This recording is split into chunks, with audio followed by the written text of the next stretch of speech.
Yes, Your Lordship, I beg to mention item number 4. This matter is regarding the appointment of the teacher. So we are waiting for the RTI. We have filed RTI, so we are waiting for the reply, Your Honor. Item number? Item number 4 of the main 4. list.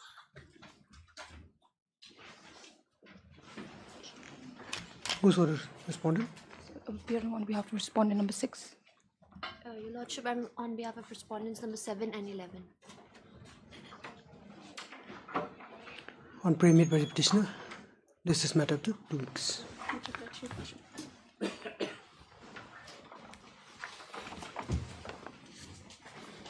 May I please, Your Lordship, I beg to mention item number 6, 7 and 8.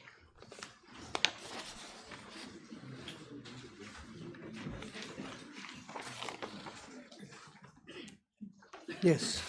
What is your ground? Your Lordship, counsel for the petitioner is out of station. He is on leave. No objection, my lord. On pre-made by the petitioner. Seeking adjournment on the ground that the learned conducting counsel is on leave, which prayer is not objected to by respondent. Prayer is allowed. This is matter up to 2 weeks. So that's 6, 7 and 8.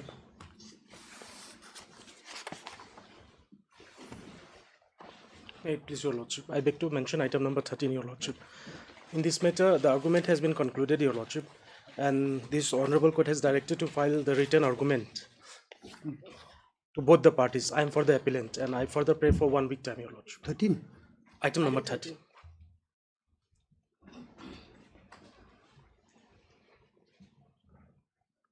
On this for is the fixed for filing of written argument, Your Lordship. appellant has learned counsel for the appellant has prayed for some time to file the written argument, which could not be done so today. On prayer made, the same is allowed.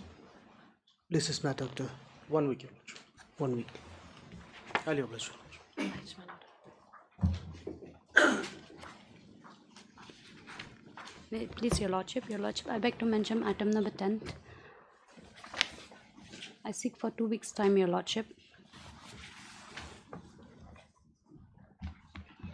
Is that force court matter? Yes, Your Lordship. The report of inquiry has to be given, isn't it? I'll produce when the hearing takes place, my lord. Are they privy to it? Because under the rules they have to apply for it, my lord. Or they have applied? They have to apply for it. I don't Have know you whether they applied? applied and they got a copies or not. No, Your Lordship. You should have. I think that issue has been going on for the last 2-3 dates. We have filed a compilation, Your Lordship, on the previous date. We prayed for filing additional compilation, Your Lordship. No, we are talking about the inquiry report. You said that I think there was some, if I'm not mistaken, I may be wrong. So you have prayed that the same may be produced, Yes, Your Lordship. for which they say that you have to apply for it. That was some other matter, my lord. There are two similar matters, my lord. Okay. One Mr. Jha's matter, my lord. So that is yes, Mr. Jha. Same force court matter My lord. on pay made by the petitioner. This is matter of the 3 weeks. How do you apply? Deeply. From supplementary cost list, item number 1.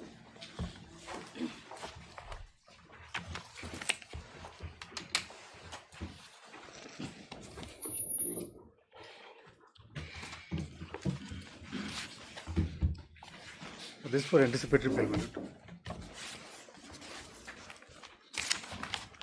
Yes. My lord, if lordship kindly turns to page 16 is the FIR, my lord. Annexure 1.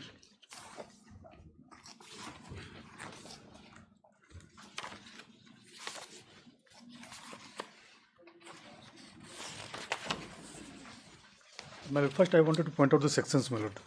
Page 18 will indicate, my lord. 120B, 419, 420 and 406. Yes. Now, my lord,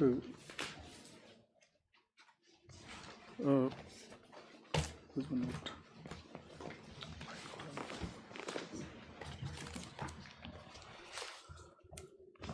Now, my lord, 406, the maximum punishment is 3 years, my lord.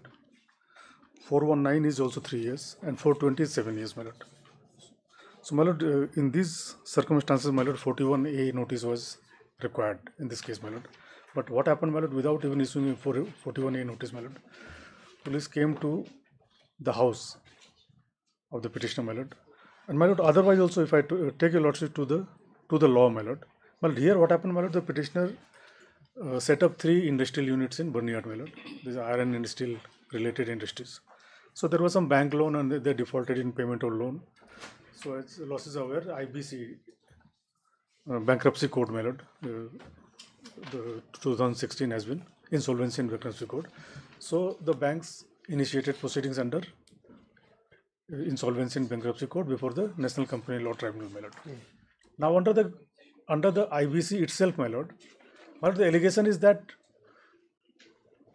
some plants and machinery have been removed from the factory, my lord.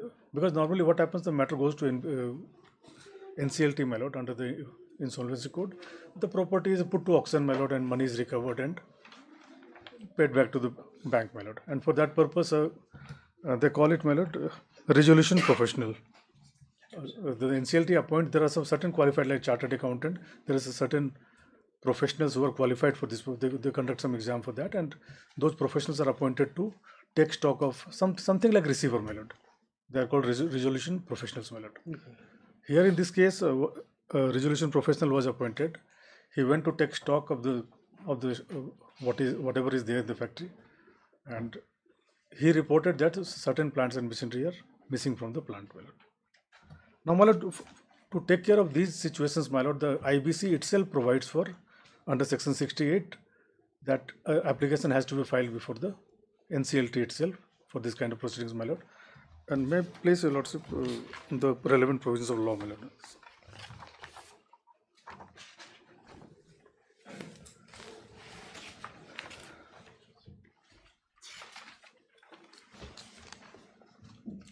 The entire act is quite voluminous. I have only printed out the relevant parts, my lord. Yes. Page 63, lordship will see section 68, my lord.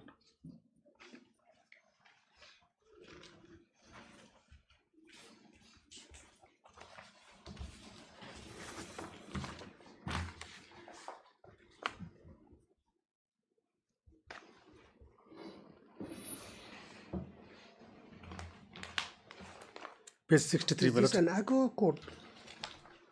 It's called Insolvency and Bankruptcy Code 2016, my lord. The first page will indicate, my lord, the title of the law, my lord. So frankly, I don't understand the difference between code and act, my lord. Code? CPC and As in CRPC are CPC codes, and- my lord, but all other things, what I know, are acts. But now again, the new trend has started. I don't myself, I don't know, my Because lord. you see, in any act, My lord. more often than not, there's a provision that the procedure followed would be as per CPC or CRPC. So that would conform to the My lord. code in existence. But So maybe procedural law is called code, my lord, maybe. But insolvency and bankruptcy code is not a procedural law itself, in totally. it should not. It is substantive law also. So, my lord, page 63, lordship sees, Yes. section 68, my lord. It talks about offences and penalties. Yes. Where any officer of the corporate debtor, we are corporate debtor, my lord, because we have taken loan and so we are debtor. Within the 12 months immediately preceding the insolvency commencement date, willfully concealed any property or part of such property of the corporate debtor, or concealed any debt due to or from the corporate debtor of the value of 10,000 rupees or more, fraudulently removed any part of the property of the corporate debtor of the value of 10,000 rupees or more, willfully concealed, destroyed, mutilated, falsified any books. So we are more or less concerned with clause B, my lord. If somebody remove, what happens, my lord, when something is put to auction? It may happen, my lord, the debtor thinks that whatever is possible to just try to remove it so that it doesn't go to auction. So to take care of such circumstances, section 68 of the act itself provides that these offences are punishable. Lordship will kindly see towards the end of section 68, my lord. Such officers shall be punishable after Roman 3, my lord. Yes.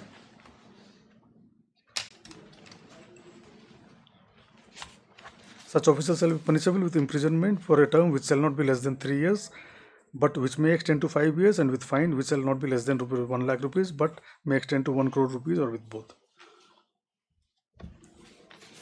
Provided that nothing in this section shall render a person liable to any punishment under this section if he proves that he had no intent to defraud or to conceal the state of affairs of the corporate data. So, my lord, what I am trying to submit, my lord, the code itself provides for an offence. But doing this will be an offence under section 68. And then, my lord, if lordship turns to next page, my lord.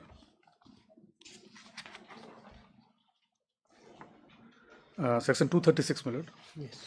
Trial of offences by special court. Yes. Lordships are aware, under the Companies Act, district and session judge is designated as a special court, my lord, in all districts, my lord. Now it says, my lord, 236, trial of offences by special court. Notwithstanding anything in the Code of Criminal Procedure, so and so, offences under this code shall be tried by the special court established under chapter so and so of the Companies Act. This first part, my lord. Then it says, my lord, no court shall take cognizance on an offence punishable under this act, save on a complaint made by the board or central government or any person authorised by the central government in this behalf. The provisions of the Code of Criminal Procedure shall apply to the proceedings before a special court. So, it may not become section 2, my lord. So, offences are cognizable only on a complaint, my lord. So, in my humble submission, when an offence is committed under section 68, the proper course for the complainant here, my lord, was to file a complaint before the court of special judge under the Companies Act, my lord. In my humble submission, filing an FIR is not envisaged under the law, my lord. That is one aspect, that is a legal aspect of the matter, my lord. But, my lord, I am more on the fact that the offences are punishable maximum up to only 420 attacks 7 years, my lord. The other offences are 3 years, my lord. And the petitioner is a owner of an industry, my lord. It's not that he's a fugitive criminal or something, my lord. In my humble submission, in the facts and circumstances of the case, my lord, I was praying for anticipatory bail, my lord, and if your lordship call for CD, at least interim protection be given. He's an elderly person, my lord. Your lordship will see his aged.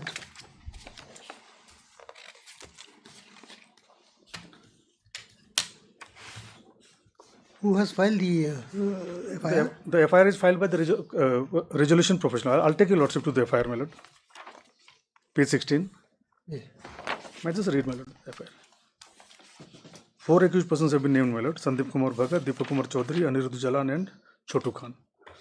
Respected sir, the I undersigned is the resolution professional of the corporate data, namely Sri Sai Prakash Alloys, Sai Rolling Mills and Sai Smelters India Limited, which are currently under corporate insolvency resolution process, admitted by the Honorable National Company Law Tribunal, Guwahati Bench, herein referred to as number so and so, copy attached, and appointed the undersigned Mr. Amit Parikh as interim resolution professional, later on confirmed as resolution professional by Committee of Creditors, I Punjab National Bank, in the second COC meeting held on 7/11/22.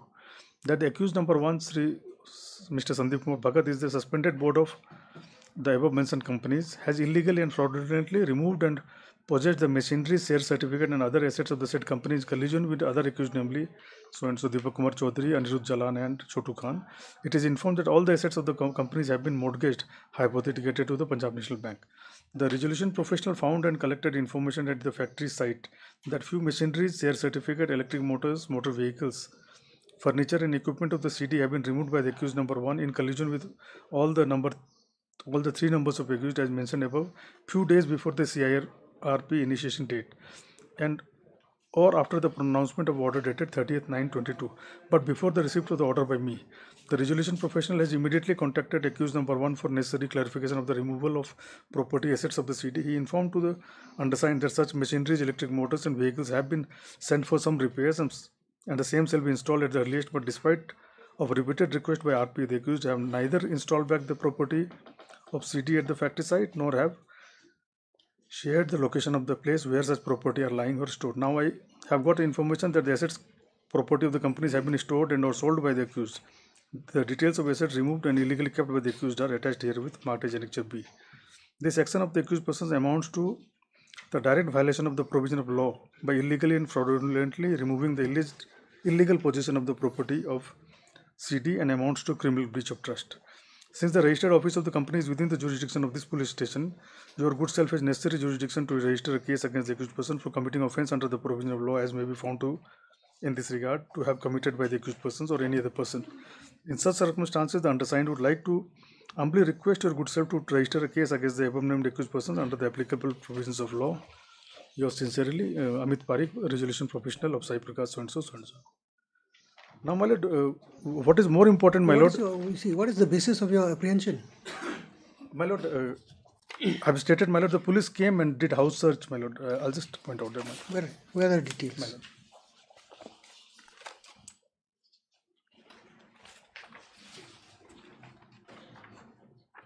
Para 9, my lord.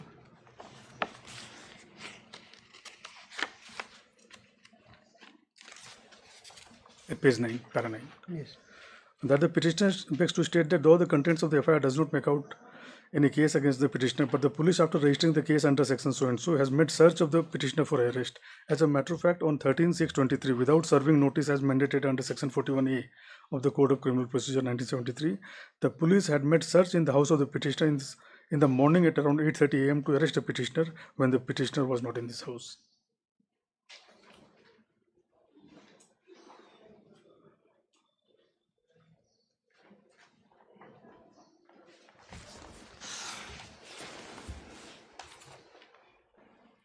Section 420 is 7 years. Cheating.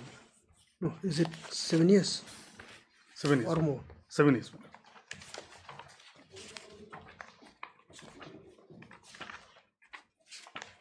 So, you see, Section 41A will come into play My lord.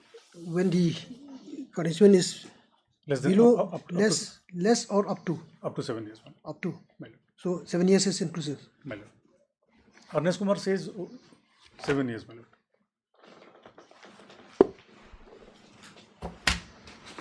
Yes, yes. Lordship, Well, I'll cooperate with the investigation, my lord.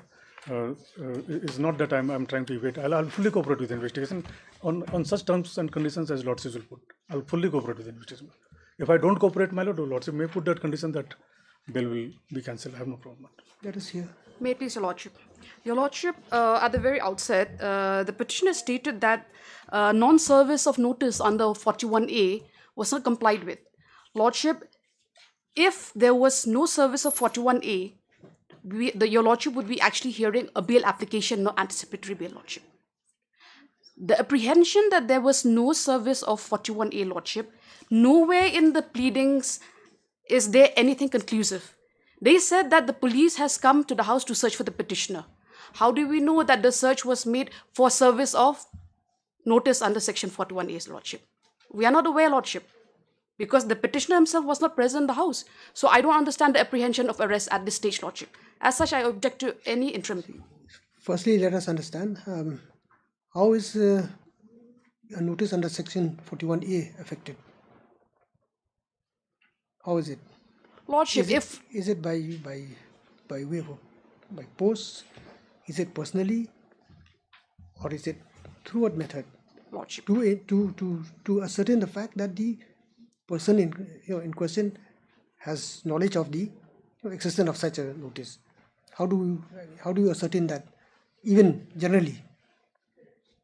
lordship, at this stage, lordship, because the petitioner was not in the house, maybe they were trying to. Let us look at 41. What does it say?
Yes. Lordship. It states for issuance of notice directing the person against whom, but by what means, Lordship, nothing is explicitly stated in 41A, Lordship. Of course, but then we fall back on the general explanation of how notice is to be served.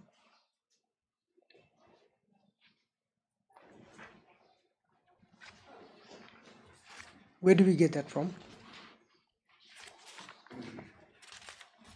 Is it under this code or CPC or the General Clauses Act, whatever?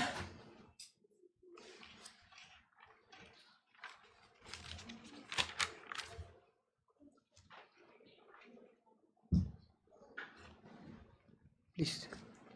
We have a chapter on processes to compel appearance, Lordship, forms of summons. Section? Lordship, Chapter 6, Section 61.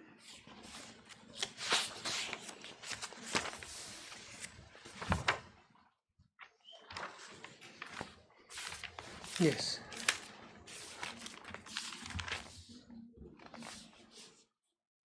Lordship, at 62, summons how served. Every summons shall be served by a police officer, Lordship.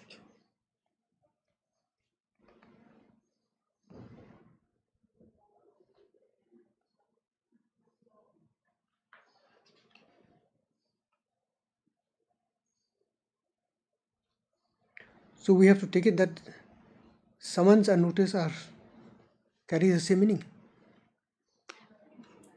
Maybe not, Lordship, but I'm just trying to assist my Lord in your question before. Yes, because the section 41 says notice. Lordship.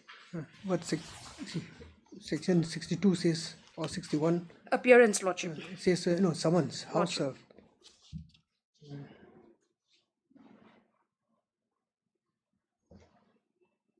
Of course, like I said, generally we can understand summons and notice are one and the same, but whether if the court says have coined these two phrases separately, how do we interpret it?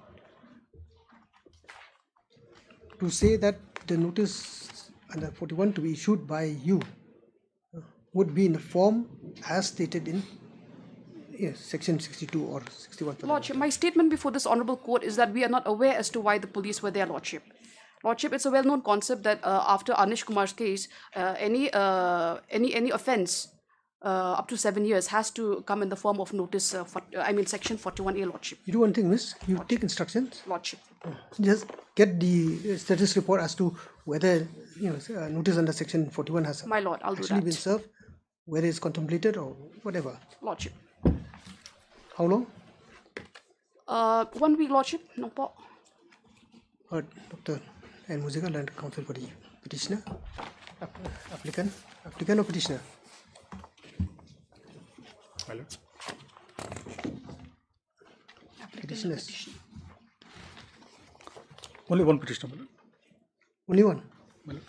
Sandeep Kumar Bhagat. Also heard Miss N. G. Shila, learned senior GA, appearing for the state respondent. This is an application for grant of pre-arrest bail on behalf of the petitioner herein, who apprehends arrest in connection with Nongpo PS case number 44 and bracket 4 of 2023.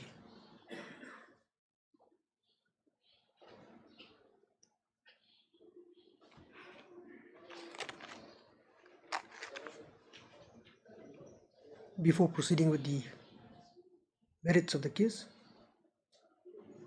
a question arose as to whether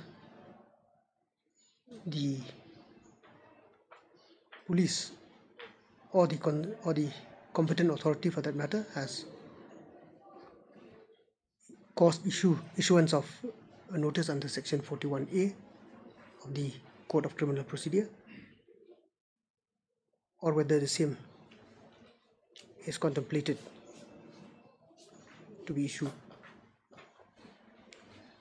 To this query, the senior GA has submitted that instructions may be allowed to be sought for, as prayed for. list this matter after 1 week for such instruction to be forthcoming. In the meantime, as prayed for by the petitioner is allowed to be is granted interim bail on condition that he shall not abscond or tamper with the evidence and material witnesses. This is matter to 1 week. Much obliged, Lordship. Item number 2.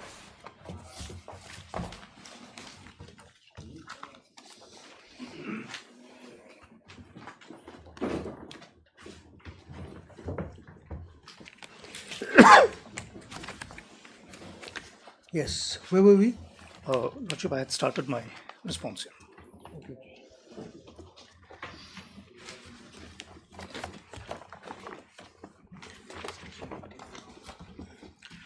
Lordship, How long will it take? about 10 to 15 minutes, my lord.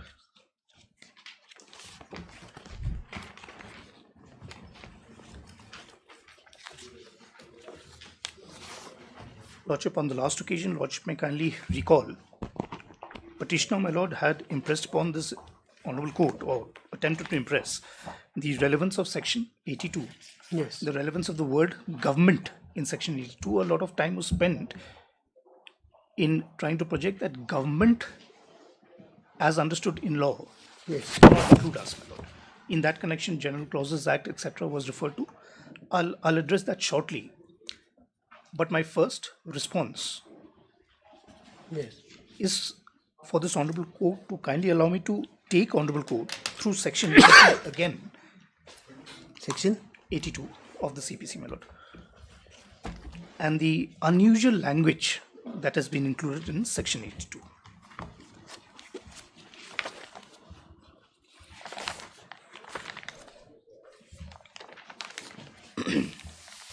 Section 82(1), my lord. Yes. I'll read, my lord. Where in a suit by or against the government, or by or against a public officer in respect of any act purporting to be done by him in his official capacity, a decree is passed against the Union of India or a state, or as the case may be, it goes on. Now, what is immediately apparent from this subsection is that in the same line, two entities have been spoken of by the legislature, where in a suit against the government, first entity, government, there is a decree drawn up against the Union of India or a state. So, in the same line, my lord, two entities have been placed. It will be required on our part to understand the meaning of these two entities. Petitioners, my lord, have focused exclusively on the word, on the entity of government that is there in the first line. But I submit the more important entity for today's proceedings is the second entity, the state. Why I say this, my lord, is because what the subsection says is, what the subsection contemplates, my lord, is a decree being passed against the state. Now, our matter concerns a decree being passed, an award being passed, sought to be executed. So, in my humble submission, the more important entity is the state. Government has been focused on, government has been understood or attempted to be understood by the petitioners. In that respect, my lord, they have referred to section 3 of the General Clauses Act. Now, section 3 of the General Clauses Act, subsection 8, if your honor kindly recalls, the understanding under General Clauses Act is, under General Clauses Act is that government means either the central government or the state government. Under section 3, subsection 8, central government, under 3, subsection 8, further subsection B, central government, according to the petitioner, means the president, and according to the General Clauses Act also. Subsection B, 3(8)(b), in relation to anything done or to be done after the commencement of the Constitution, mean the president and shall include so on and so forth. Yes. So the the summary of the contention of the petitioner is that the central government is the president. Now, is it any? My first response is it any different from what we are in this present proceedings? To better understand that, Lordship may kindly look at the petition, page 399.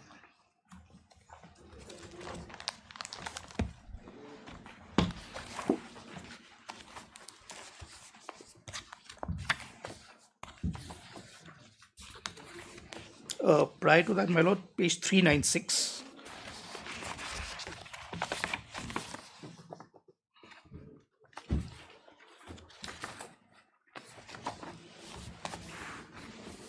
Three nine six, my lord. Para 20, this is part of the impugned order. Yes. The order that is under challenge, my lord. Para 20 of the impugned order, Learned Commercial Court. Yes. In para 20, Lordship will see, Learned Commercial Court has referred to an order of this Honorable High Court itself. Honorable High Court of Meghalaya in Paresh Kumar Nath versus NEPCO in so-and-so, while considering the issue whether NEPCO is a state under Article 12 of the Constitution of India as held. There is a lot of extract. I will request Lordship to look at page 399. The relevant portions of High Court's order has been extracted. Lordship may kindly look at page 399. Yes.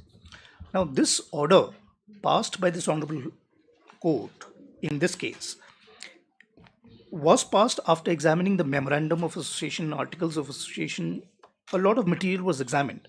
After examining those materials, page 399, the extract which is there, that may kindly be looked at. What is the finding of this Honorable Court? Para 17, Your Honor. Lordship. Yes. It is also noted that there is deep and pervasive state control in the management of the corporation. The President of India, an expression which also includes the Government of India and vice versa, is defined in the Memorandum of Association at clause so-and-so. Extracts from the Memorandum of Association which are reproduced herein below leave no doubt as to the role the government has in the management and affairs of the corporation, including the appointment of the directors who are to run the company. There is an extract from the memorandum. If Lordship looks at the first column, President to appoint directors and determine their remuneration. The chairman of the board of directors and the government representatives on the board of directors shall be appointed by the president. Next, Lordship, chairman and managing director, the president at his discretion may appoint the same persons or two different persons as the chairman of the board of directors. Lordship, look at the next entry. Determination of period of appointment. The directors appointed shall be entitled to hold office for such period as the president may determine. Chairperson, Lordship, the last entry on the next page. Chairperson, the president and or the board may elect a chairperson, etc., etc. It goes on, my lord. What I'm trying to impress upon this Honorable Court is the fact that this Honorable Court itself has come to a conclusion that the president is an integral part of this organization, of the respondent organization. The memorandum which is also extracted will show at one point that the president is also entitled to conduct I think that is a typical feature in all PSU. It is, my lord. It is. So the reason it was required of me to highlight this is because the contention of the petitioner is that the central government can only mean the president. In our case, the president is a part of our organization. He is entitled under the memorandum to be the chairperson of the meeting of directors also. Though he or she never comes, that is besides the point. But under the memorandum, he chairs the meetings of the board also. So he is a part and parcel of this respondent organization of NEPCO. So if the contention of the petitioner is correct that the government under Section 82 can only mean the president under the General Clauses Act, president is a part of our organization. He is an integral part of our organization as found by this Honorable High Court itself. So my respectful submission is that even if petitioner succeeds convincing this Honorable Court that government can mean only the president, can only mean the president, even in that situation, the president being an integral part of our organization would mean that our organization itself is to be considered as government under the General Clauses Act and by extension under the CPC also. That is the first submission I have. The second submission is that government, the word government in section 82 does not really have a role to play. It is, as I had submitted, the word state which is more important, because the section 82 says decree being passed against the state. So there is a decree, an award which has been passed against us. Are we a state? Now, leaving aside General Clauses Act, etc., the best or the most important definition of state, Lordship is aware, is under Article 12. We need not go any further than Article 12. There being a definition of state under Article 12, irrespective of whether or not there is any definition under General Clauses Act, if there is a definition of state under Article 12, my respectful submission is we need not go any further than Article 12. The contention of the petitioner is that Article 12, according to them, is confined only to the Constitution, only to Part 3 of the Constitution.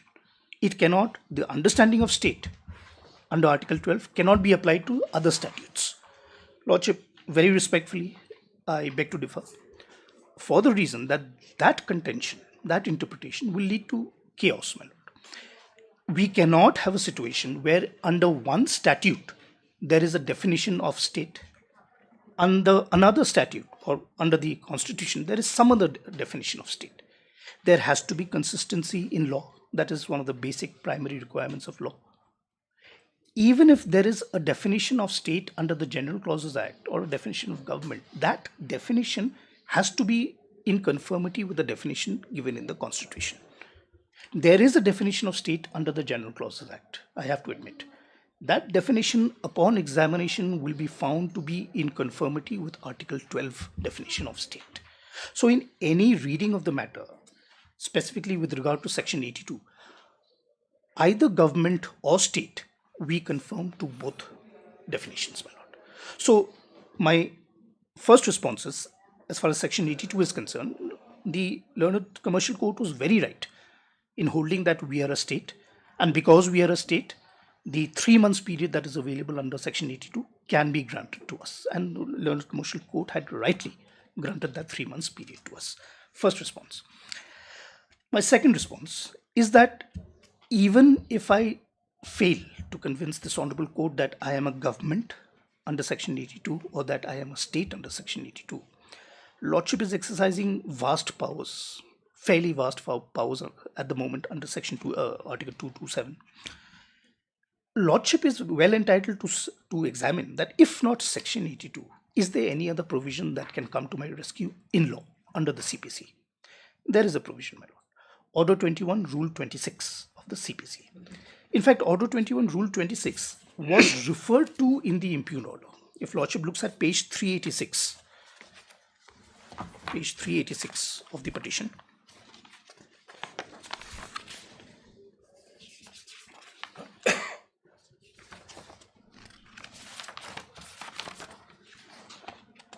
at para 9 of the impugned order, the Learned Commercial Court, the Learned Commercial Court again rightly had started examining Order 21 Rule 26. Commercial Court made a reference to Order 21 Rule 26, but subsequently and maybe unfortunately that point was abandoned. In the impugned order, there is no further discussion of Order 21 Rule 26, my lord. Now, staying with Order 21 Rule 26, if Lordship looks at page 386 itself, what does Order 21 Rule 26 require? What does it say? If I'm allowed to read that extracted section. The court to which a decree has been sent for execution shall, upon sufficient cause being shown, stay the execution of such decree for a reasonable time to enable the judgment debtor to apply to the court by which the decree was passed or to any court having appellate jurisdiction in respect of the decree or the execution thereof for an order to stay execution. So 2 or 3 requirements are there, my lord. First, I have to show sufficient cause. If I manage to show sufficient cause, then the execution may be stayed. For how long? For a reasonable time. So second requirement is reasonable stay for reasonable time. And reasonable time for what? To enable me, the judgment debtor, to approach an appellate court to obtain to try to obtain an order of stay. Now, in our case, will Order 21, Rule 26 apply? In other words, my lord, are there sufficient reasons? Is there sufficient cause to order for stay of the execution? If lordship looks at the petition which has been filed, on which the impugned order was passed, petition, my lord, is at page 377.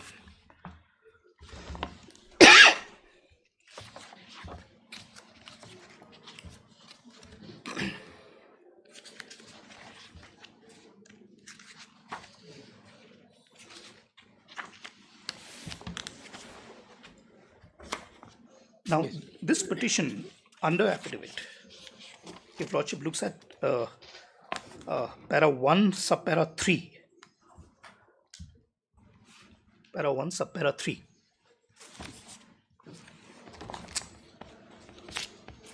that is page 378. Yes. Subpara 3, my lord. The judgment debtor NEPCO is in the process of filing an SLP before the Honorable Supreme Court of India against the final judgment and order dated so and so, and for that matter, the management has given approval to take the services of the Attorney General of India for doing the needful. The necessary steps are being taken by the arbitration wing, legal wing of the judgment debtor as per the norms and procedure of the corporation. Next para, my lord. The limitation period for filing SLP against the final judgment and order of the High Court is 90 days from the date of pronouncement of judgment, which in the instant case shall expire on 25th July 2023, and as such the judgment debtor has a constitutional right to file SLP till so and so, and the process of filing the same has already commenced. Last, number 5, most important, my lord, without prejudice to the aforesaid grounds, it is also submitted that presently the Honorable Apex Court is closed for summer vacation and shall reopen only in the second week of July 2023. Now, just to humbly point out one additional fact which has just come to our knowledge is that the vacation bench of the Supreme Court is not allowing mentioning of any commercial matters. They are not taking up any commercial matters. So even if we did file it, it would not be taken up until the reopening of the Supreme Court on 3rd of July, my lord. Now, leaving that aside, what comes out from here is that we are in the process of filing the SLP. We have the Attorney General has been engaged. He's on the job. Supreme Court is shut. We have a right to the limitation period for filing the SLP expires next month on 25th of July. Till then, at least, give us some time. Till then, at least give us some time, because we have a right to file the SLP. Our right should not be frustrated by initiating the execution, my lord. Because once the execution is initiated, that there is no point in going ahead with the SLP. So it is in this background, because of these facts, that the impugned order was passed, granting us 90 days time till 25th of July. Now, question is, as I had said, question is, are these sufficient reasons for stay of the execution, giving us 90 days time? I submit they are sufficient reasons. This is for the reason that we have a right to file SLP. That right will be frustrated if there is no time that is given to us. So, since sufficient cause has been shown, could the Learned Commercial Court and can this Honorable High Court allow us that 90 days period? Order 21, Rule 26 gives the power both to the Commercial Court and to this Honorable Court also to give us that 90-day period of time. So Order 21, Rule 26, if not Section 82, Order 21, Rule 26 definitely comes to my rescue. The difficulty is, and it is a difficulty I cannot run away from, is that my petition was filed under Section 151, not under Order 21, Rule 26, or even not under Section 82. But merely because of the fact that I have filed it under 151 should not be a bar for Learned Commercial Court to have exercised that power under Order 21, Rule 26, or for this Honorable Court to grant me relief under Order 21, Rule 26. In that connection, with Lordship's permission, I'll just place one judgment. It's a fairly well-established position of law, but not to take any chances, I'm placing this judgment, my lord. This is 2002 5 SCC 510. Oh, I'm sorry, my lord. I gave the wrong judgment. I apologize, my lord. It's actually 2009 12 SCC. That is reflected in the 2009-12 SCC.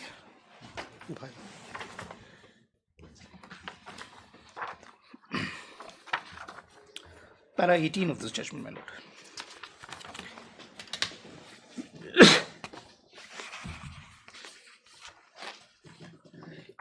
I'll read, my lord. Para 18.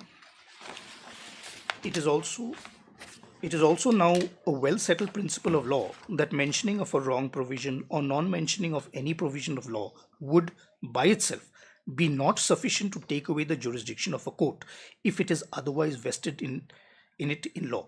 While exercising its power, the court will merely consider whether it has the source to exercise such power or not. The court will not apply the beneficial provisions like Section 5 and 14 of the Limitation Act in a pedantic manner when the provisions are meant to apply and in fact found to be applicable to the facts and circumstances of a case. In our opinion, there is no reason as to why the court will refuse to apply the same only because a wrong provision has been mentioned. So it may have been a mistake on our part to only mention 151 and not Order 21, Rule 26 or Section 82. But if the power is there in the court, the power is evidently there in the court, the power can be exercised, my lord, and it should be exercised, and it has been exercised correctly, my lord. This is my second submission, that if not Section 82, Order 21, Rule 26 at least is there, and there is sufficient cause for me to be granted that 90 days period. My last submission is that failing Section 82, if Lordship is not convinced, failing Order 21 if Lordship is not convinced, I grab on to what Lordship had mentioned in passing on the first day of hearing of this matter, where Lordship had opined in passing that leave aside everything else, 151 should be sufficient. Now 151, Lordship, I will not bother placing judgments in this respect. It is very well established. 151 contains the inherent power of the court to do substantial justice between the parties. Now, can 151 or should 151, if nothing else, can 151 or should 151 be applicable and come to my rescue? I submit yes. But 151 will apply only if there are no specific provision, True, which you yourself have admitted is provided under this. Provisions are there, but the direction of my submission is slightly different, that if Lordship is not convinced, that Section 82 comes to my rescue, for the reason that I am not a government or state, for example.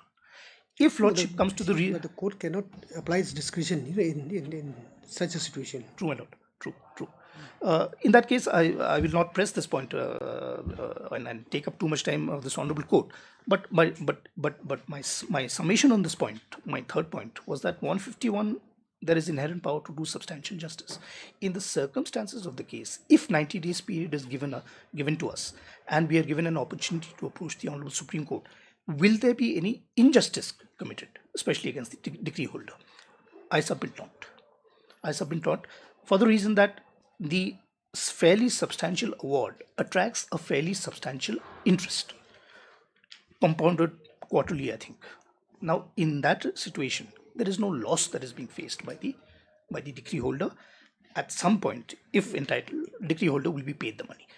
However, not granting us the 90 days will lead to injustice for us, because we lose out on a valuable right that is statutorily provided and granted to us, my lord. I had said this would be my last submission, but I am required to address the judgments, the two judgments which have been which have been relied on by the petitioner. One is the PAMX judgment, I think, and one I have not been given a copy, but there were two judgments. Those judgments were relied on by the petitioner to try and show that there is no inherent right of stay, that stay should not be granted in any and all situations, etc. I have no dispute with those judgments, but those judgments are in a different context. Specifically referring to Section 36. I'm so glad that Lordship has noticed that those are in the context of Section 36. So once a Section 34 challenge is filed, there is a question of stay. Before the 2015 amendment, there was automatic stay. The moment I file a 34, there was a stay. That was done away with. Now you have to apply for a stay. In that context of Section 36, Supreme Court in these two judgments have said that there is no right of stay, number one. And number two, stay should not be granted in all and any circumstances. As I said, I do not dispute that position of law. But our position is different. We are not at the stage of filing of 34. We are at a much more later stage, at the stage of execution. Question is, should I or can I or need I be given 90 days time? For all questions, my lord, the answer should be, in my humble submission, yes. I should be given 90 days time. Commercial Court has rightly come to the conclusion that I should be given 90 days time, for the simple reason that no injustice is caused to the decree holder, my lord. But not giving me the 90 days causes a massive injustice for me, my lord. That's all. If lordship allows, there is also one additional point. The grounds that have been advanced before this honorable court, the petition that has been filed, the revision petition, it is more, in my humble submission, it is more in the nature of an appeal. Now, revisional power under 227 is very clear. Revisional power has to confine itself, exercise of revisional power has to confine itself not really with the correctness of a decision, but the process that was used to arrive at that decision. Now, in the petition, in the arguments advanced, there is no challenge to the procedure adopted by the lower court. There is a challenge only on the merits of the order itself. 227, an appeal cannot be filed in the guise of a section 227 petition, which, in my humble submission, is being attempted here. So that would be another reason, I would submit, that would be another reason for this petition not to be entertained. Commercial Court has correctly given us that relief, that limited relief of 90 days period. That may kindly be upheld by this honorable court and not interfered with. That's all. Anyway, that would also hit you in as much as, when you talk about the court being empowered to take up a matter, yes, without even looking at the provisions of law. So in this respect, yes, even, let's put it this way, even if the petition is filed in the form of an appeal, the court can still convert it into a revision. If lordship passes a formal order to that effect, I would have looking into the facts and circumstances and the issues involved. True. But at the way it stands, the way the revision has been projected, I submit it is in the form of an appeal. It is actually an appeal in the guise of a revision, my lord. So that cannot be allowed unless lordship takes the view that it can be converted, and lordship converts it formally, my lord. That's all. But even for an appeal, is there any provision of appeal? Because it's an order passed by Commercial Court. It has to go to Commercial Appellate Division. An appeal has to go to Commercial Appellate Division under Section 13 of the Commercial Courts Act. Section 13 of the Commercial Courts Act says only orders that are appealable under Section 37 of the Arbitration Act can be filed as appeal. So because appeal is not available to them, they have chosen revision, but in effect they have actually filed an appeal in the guise of a revision. Lordship may consider this aspect also while deciding the matter. Just a short response. The Lordship will see Section 82 falls under paragraph 4 of the CPC. Yes. Now, paragraph 4 starts with Section 79. Paragraph, chapter? Chapter 4, part 4 rather, not chapter. Starts with Section 79. Yes. It says suits by or against the government. Yes. Now, part 4 applies to suits by or against the government. Yes. So 79 says, in a suit by or against the government, the authority to be named as plaintiff or defendant, as the case may be, shall be, in the case of a suit by or against the central government, the Union of India, and in case of a suit by or against the state government, the state. What my friend was referring to in Section 82, subpara 3, state here means the state government, not state as defined by Article 12 of the Constitution of India. The Lordship is very much aware that in Section 80, when notice is required under the state, there are several decisions of the Supreme Court, Apex Court, which have held that the public undertakings, and here is a corporation, They are not. They don't fall under Section 80. In fact, on the last occasion, I could not place the decision.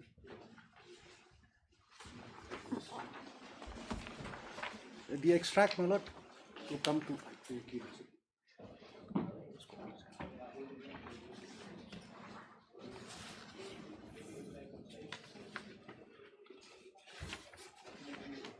My lord, will kindly come to page 6. Page 6 of what? Of my synopsis. Because it's a very lengthy decision, so I've just extracted page 6, my lord. Have you given Mr. Jindal a copy?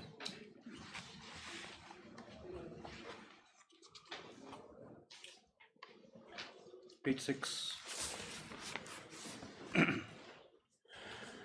This is the case of National Textile Corporation Limited versus Naresh Kumar Bandri Kumar. Now, in para 22 of this judgment, Milan,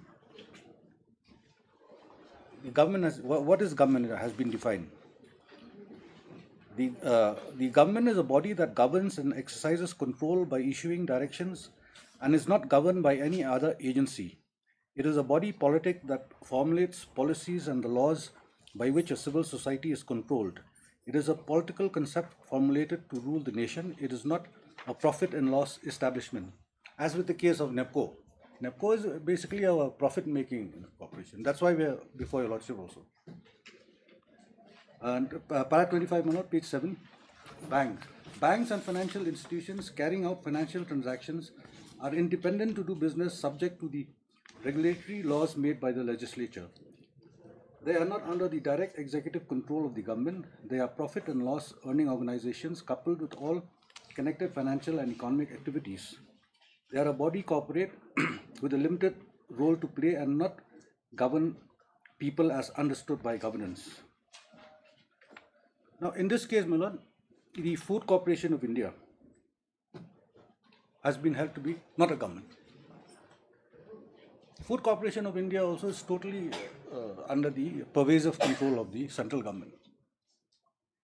Here also they said it is not a government for the purpose of the Central Clauses Act, 3A and B.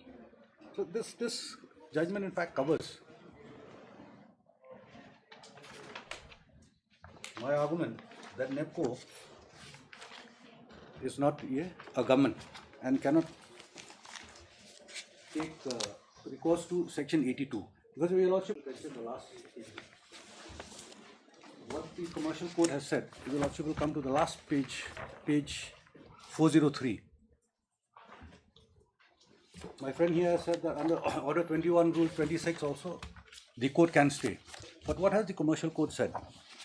Para 22, page 403 of the impugned judgment.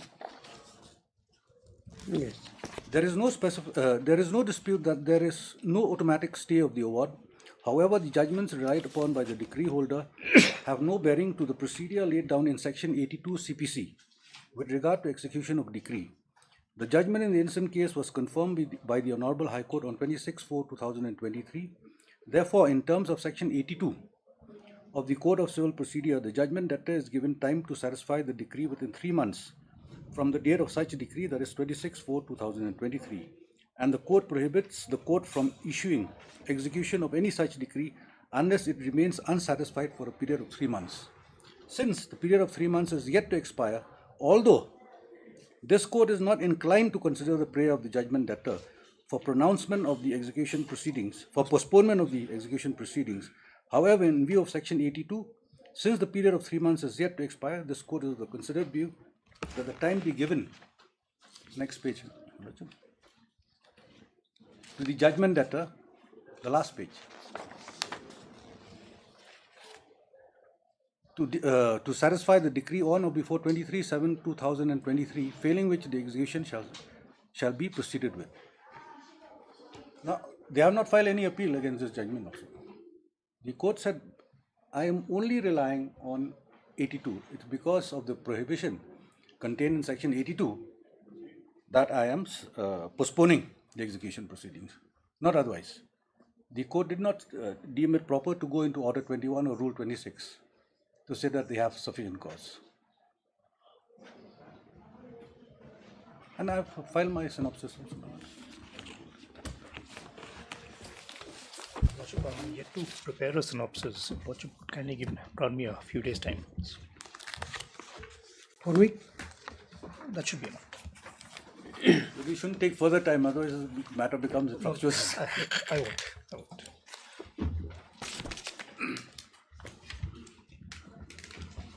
No, this is academic, it's more of an academic exercise, but it's important also. Yes, true. Heard the counsel for the parties. The petitioner has also filed a written synopsis of the argument of the learned senior counsel.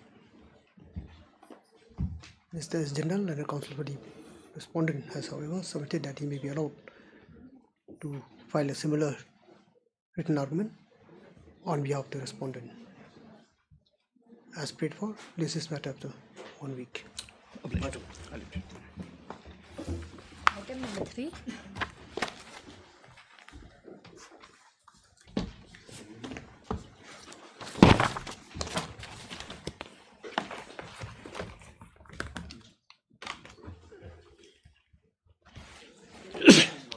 Yes, please. Matter has travelled back to this honourable court, my lord.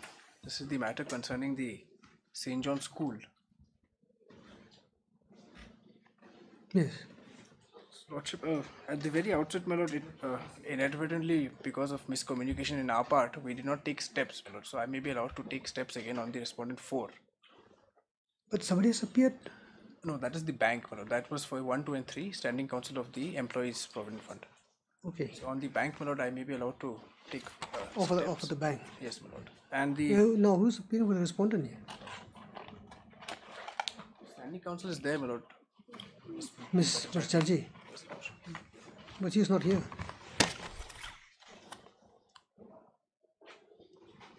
fact, on the last time also we had waited because she was on leave, my lord. Yes. But I think one of our colleague was here, if I'm not mistaken.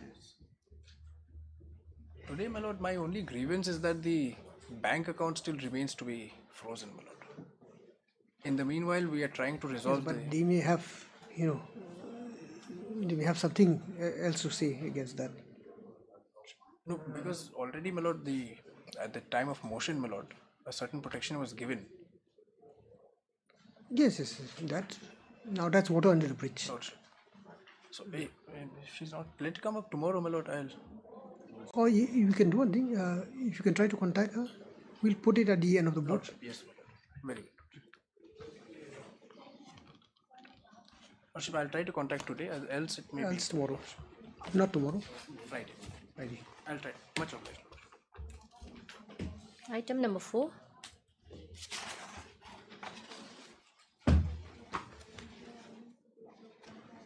I think this item number 4, we have indicated that it will be taken up at 2.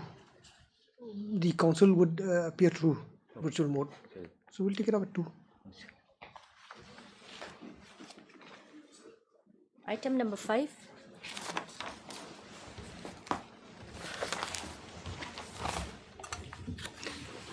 Yeah, we'll take it up after the order portion in the main list.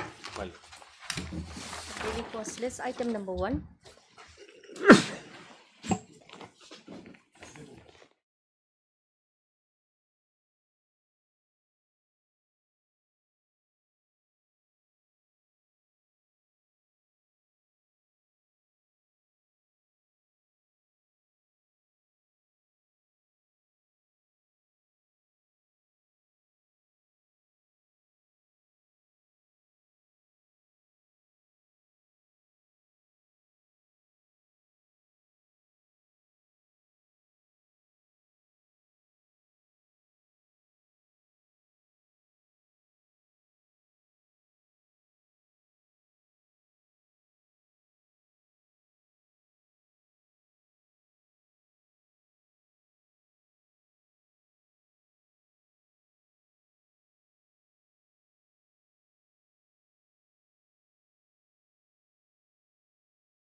Lordship, I have submitted the service report. You've submitted? Yes, Your Lordship.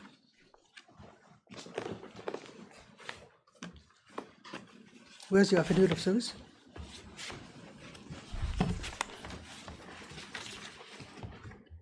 Lordship, I have submitted on the 16th of June.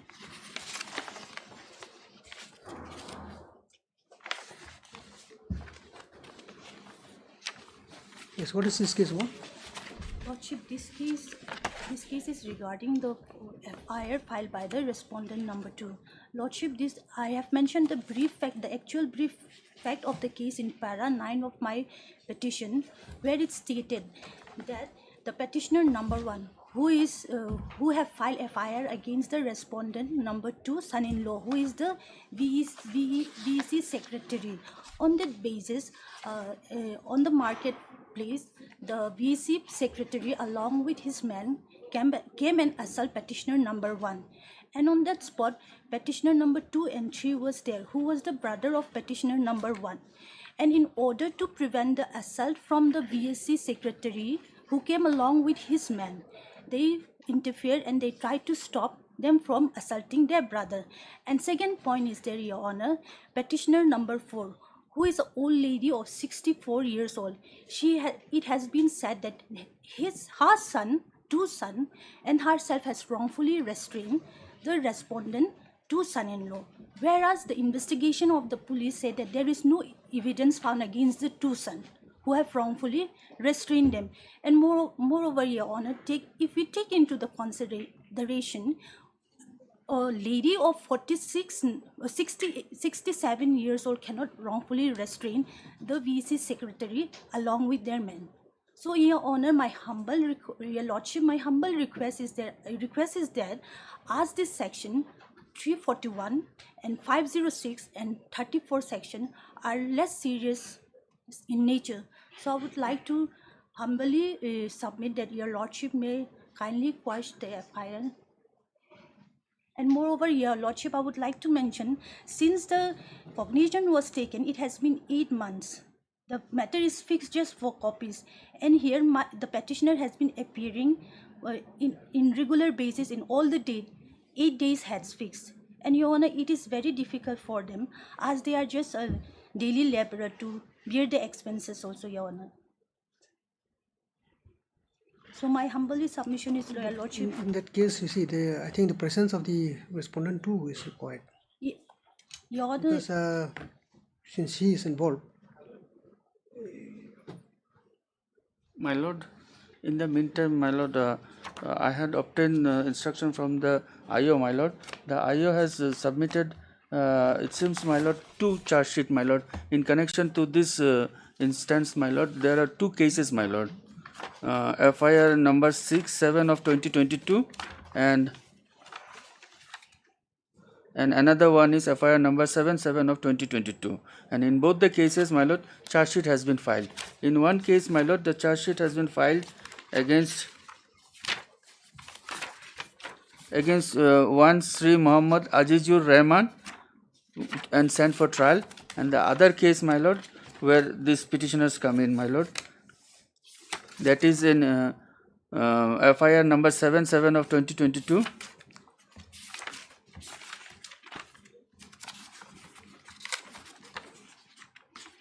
Under section 341, 506 and 34,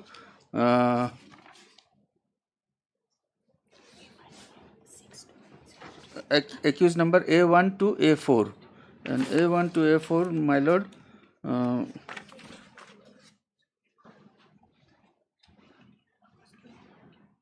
Derabul Haq Salim, Rehabul Haq Ellis. These are the 4 persons, my Lord, whose names have been mentioned in the charge sheet, my Lord. But what is that? What is the connection with the case here?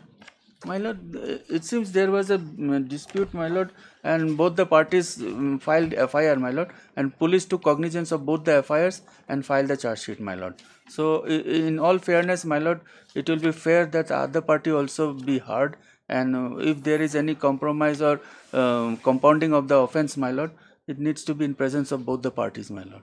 Of course. Lordship, here the incident arised in filing of RTI application by petitioner number 1 against the respondent's son-in-law, who is the VEC secretary. He filed an FIR. RTI It would have been against better, my lord, if they come up with a compromise deed or something between the parties. You see, what is the situation now? We don't know whether the parties are in a mood to Compromise or settle or not. if that would have been, yes, that would have been convenient. Convenient for the court also, my lord. Had there been any settlement or understanding between the parties, now the two groups are filing FIR and the police cannot say that we will not take action. We are duty bound. We took action. We filed charge sheet.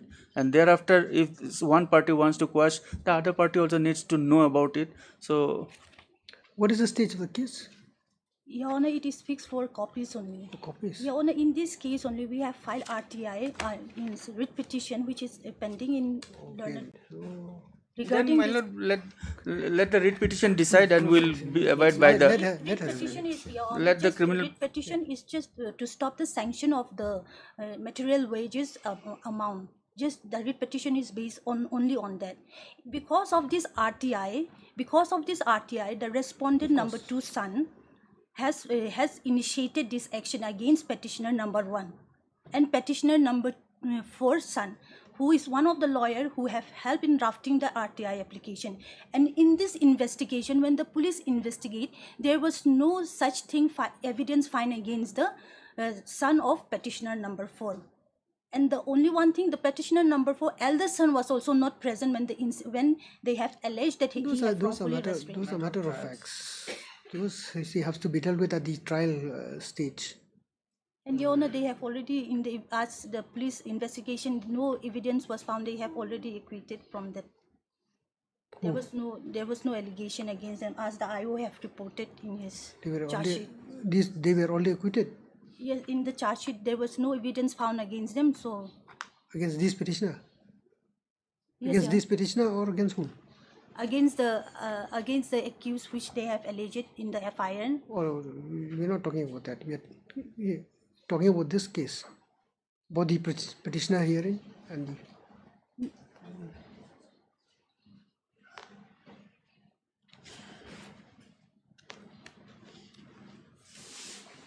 What we can do is, I think we'll wait for the respondent to appear. Yes, my lord. And in the meantime, file a copy of the... My lord, we have already brought it, my lord. My IO has already provided me. I'll submit to the court, my lord. Copy? Yes, copy of the charge sheet, my lord, and the investigation.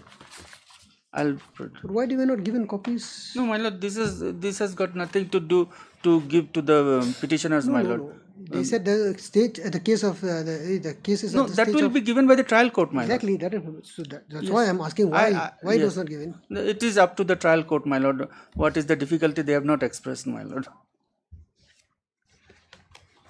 Your Honor, if I can get the copy, as the trial court is taking time for giving the copy, so that High Court cannot be a post office, my lord. Yes, that of course, because procedure is there. That would not be proper. You can press the trial court for that. Lordship, it has been. And if, as Mr. Sengupta has said, if there is any element of a settlement, yes, that would have been better if there is settlement between the parties. See, as far as this matter is concerned, I don't think there is much.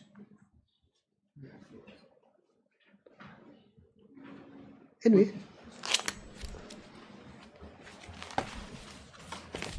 Lordship, the only thing which I want to mention is that they are from a reputed family, and there is no, till date there have been no criminal record against the petitioner. That would be considered. See, that will be considered either by the trial court or perhaps by this court. Lordship, this section is very.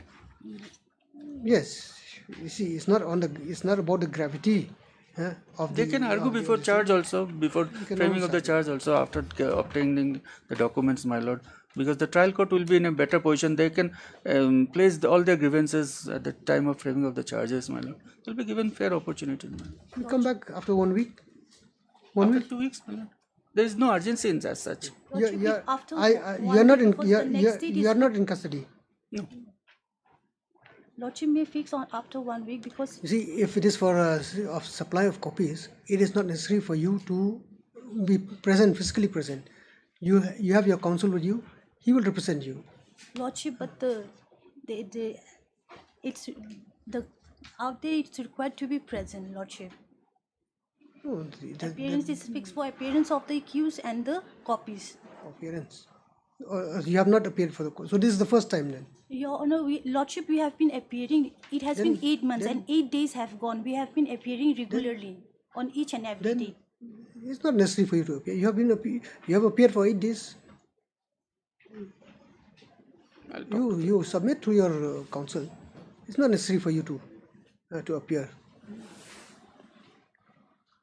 In fact, in such circumstances where the physical appearance of the accused is not required, whether the courts have got the facilities for their appearance by virtual mode. That one we don't know how far it is implemented in the trial court till now. Because here, as far as yes, of course. In the trial court, as far as witnesses or UTPs are concerned, of course, that from the jail, that facility is there. But appearance of accused through virtual like means, we do in the High Court, maybe that is not so. But we can explore that. And the distance from the court to their residence is 80 kilometers. 80 kilometers. If your Lordship kindly quash the matter, as it is very less serious in nature. We'll look into it. At least let the court go through the let the opposite party let the appear, court go through the police papers and see. Then the counsel for the petitioner has submitted that the notice issued upon the respondent 2 has been duly effected and an affidavit of service in this regard has been filed.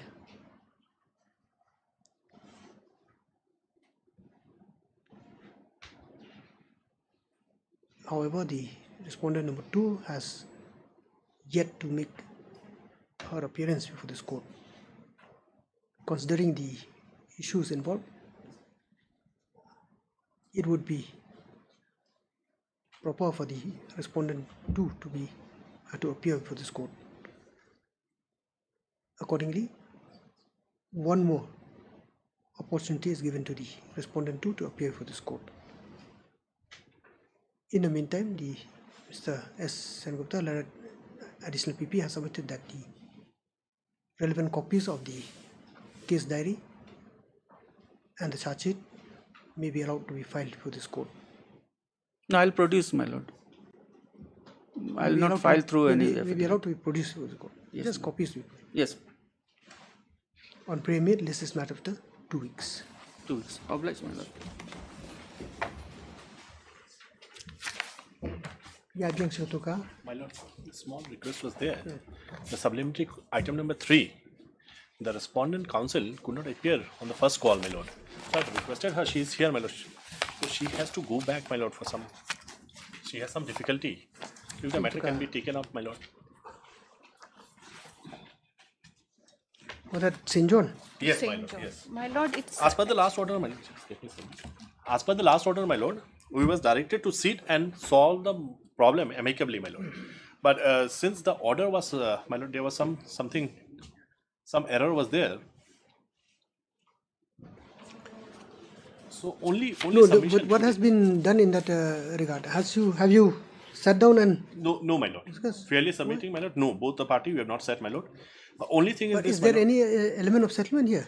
There is a chance of settlement, my lord. Now, my lord, we are undertaking that we are ready to sit. Let them also undertake that they are also, my lord, ready to sit with us. And only the difficulty, my lord, if they are supposed to get something from us or nothing, my lord, then, my lord, the account has to be defreezed. The account is not yet defreezed. Of course, that is a different thing. Yes. Only submission, my lord, today, my lord.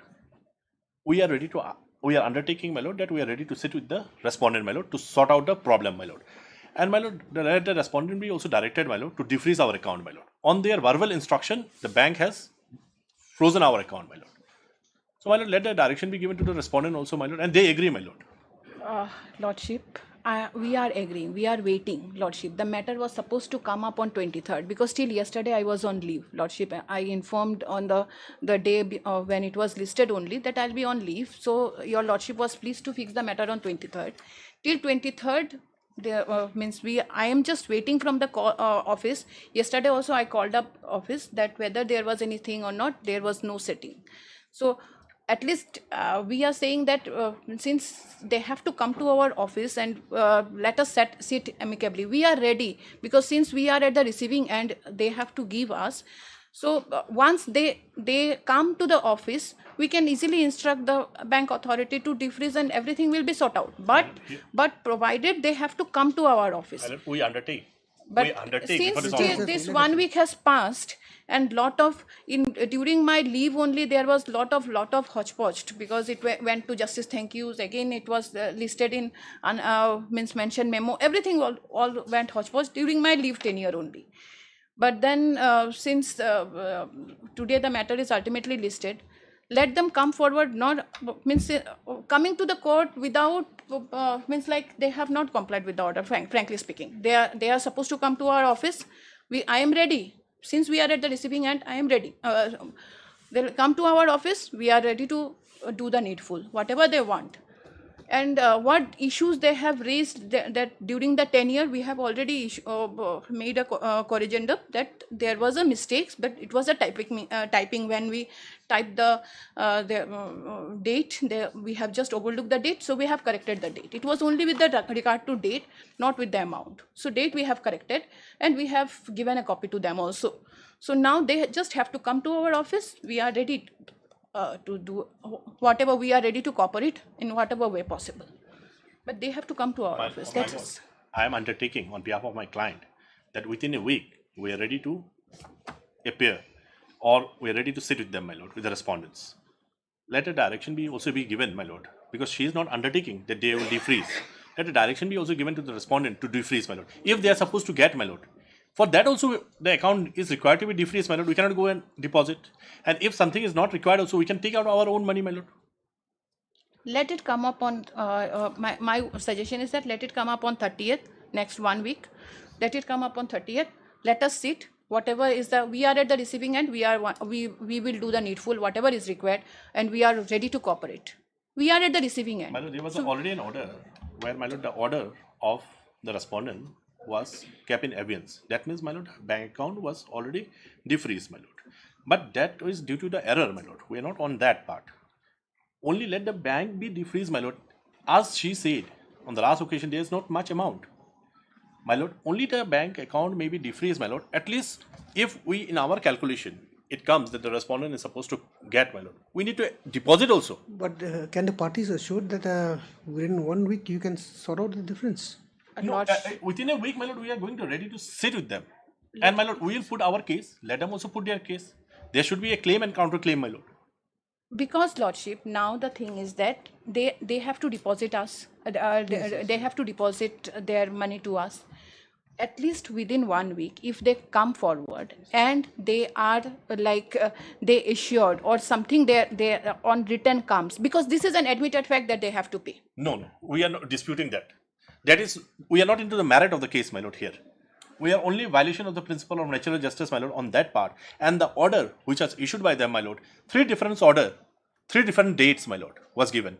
As per our account, my lord, we will see how much we have paid and how much is required to be paid, if there is any. For that, my lord, a sitting is required. Until and unless the ice break, my lord, how can we see it? They are so adamant, my lord, that they will freeze our account. Whether there was an order which was issued by them to defreeze the account, no. Verbally, my lord, they can go and freeze the account of anyone, my lord. Is this the procedure of law, my lord? Is this so? There is a constitution, my lord. Lordship, they have not taken steps to respondent number 4 also till now. My lord, because of the hodgepodge what my friend has said, because of that, my lord, this order, because of that error, my lord, we could not take the steps, my lord. We are not saying that we are not going to take the step. Now, if the bank comes forward, can they show us any order by which they have freezed, my lord, our account? Only because of the verbal request made. We are ready, my lord, to sit. Why they are feeling shy? You come back within 1 week. Only, my lord. In the meantime, my lord, the bank account may be defreezed, my lord. Otherwise, where is the order by which, my lord, they have freezed our account? There should be some order by which the bank account has to be frozen, my lord. They have not done that. What is the purpose served? Verbally, my lord, may kindly visualize, my lord. Verbally, they call up the bank and they freeze my account. That can be permissible, my lord. And I am before It the will writ be court, the my lord. bank authority who can answer this correctly, Lordship. Since the bank has, it is till now then- the bank has is not been But summoned. are you admitting at the bar that it was done verbally? No, Lordship, it is not done so. Lordship, we have just requested bank that this amount is there. But it is now, we have not verbal communication, it has no value, Lordship. But they have not communicated to us anything, my lord. Lordship, now the thing is that, Lordship, if they are saying that it is account is freezed, whether the bank is summoned, whether the bank is, notice is sent to the bank. No, Lordship. Lordship, now I am saying that The bank, this see, 1 week has as far as the bank is concerned, Yes, Lordship. see, the bank has no role to play here. Yes. Yes. Except to abide by the direction of the customer or the client or the authority. Lordship. You can always direct the bank to freeze the account if you have the authority to do so. Yes, Lordship. And conversely, you can also direct the bank to defreeze the account. Yes. That is, Yes, Lordship. the bank will come and They will have nothing to They have say. nothing. Lordship. They have no They personal will, interest they on will that. abide by whatever direction is issued to them. So that is beside the point. Lordship. Now, if the parties have indicated that they are willing to settle the matter, so do it. Yes, my lord. We are ready to do it. Within a week, we'll sit, my lord. I am on being instructed, my lord. I am undertaking before this honorable court. But they are not undertaking, my lord. They will defreeze my account. That is the So difficulty. that's what she said. She'll do it. Yeah, let her do it, my lord. Let it be recorded, my lord. Lordship, let them come now. Let Yeah, them you come. go. Lordship, No, I am when- saying like now, Lordship. Okay, I'll defreeze the account. Whatever I am submitting, okay, I'll defreeze them. But they are not coming forward. I will Let them come now, Lordship. What I am saying, we will do the needful. If they come to us, how much time it will require? Not even a 1 day also to defreeze the account. If they come and they are there is a settlement. If they come forward and for the that- settlement, how much time it will take? That you My can lord, do. my learned friend is not understanding my submission, what I am submitting before this honorable court. I, on behalf of my client, I am undertaking, my lord, that I am going to appear within a week. Whether they are undertaking, my lord, they will defreeze my That's account. what he said. Yes, They'll do it. let it be recorded, my lord. I will go, my lord. Why not? If once you come, they'll Yes. talk and they'll do it. So let it be recorded, my lord. Only So that's we'll do all. that. Yes, my lord. Lordship, whatever is needful, we will do. Fine. That's what I am saying. Whatever is I'm needful, I'm not interested in that needful, my lord. We'll What fix, see, Mr. Day, what we do, we'll fix a date. Yes, my lord. Lordship. You suggest a date My lord. within 1 week. On that day, you meet. Yes, my lord. My lord, may kindly fix any date, my lord, within a week. Yes, Miss, tell me. Lordship, Today we are on 21st. 21st. So 28. 28, okay, Lordship. Yes, my lord. 28. 28 you fix. No, you meet on 27. Matter will be posted again on 28. My lord. Then necessary order will be. Let the meeting be on 26, Lordship. Because if the matter it is on 26, at least 27 we have 1 day. Fine. Whatever we communication is required, we can come up with the communication, and 28 let the matter be fixed. Learned counsel for the petitioner has submitted that the steps for issue of notice upon the respondent 4 has not yet been taken. We may be allowed to, my lord, take dusty service on respondent number 4, my lord. Take it in due course, in the usual manner. I will take it. Ngomong tu?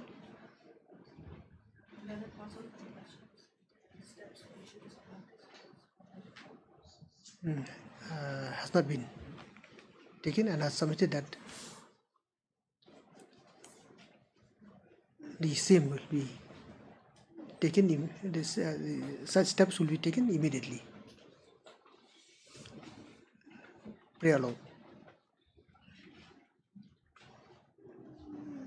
However, it is also submitted by the parties that as per direction of this court by its order dated 2023, by its order dated 8/6/2023, wherein the court has allowed the parties to sit down and discuss the matter and to sort out any differences, such meeting has not happened.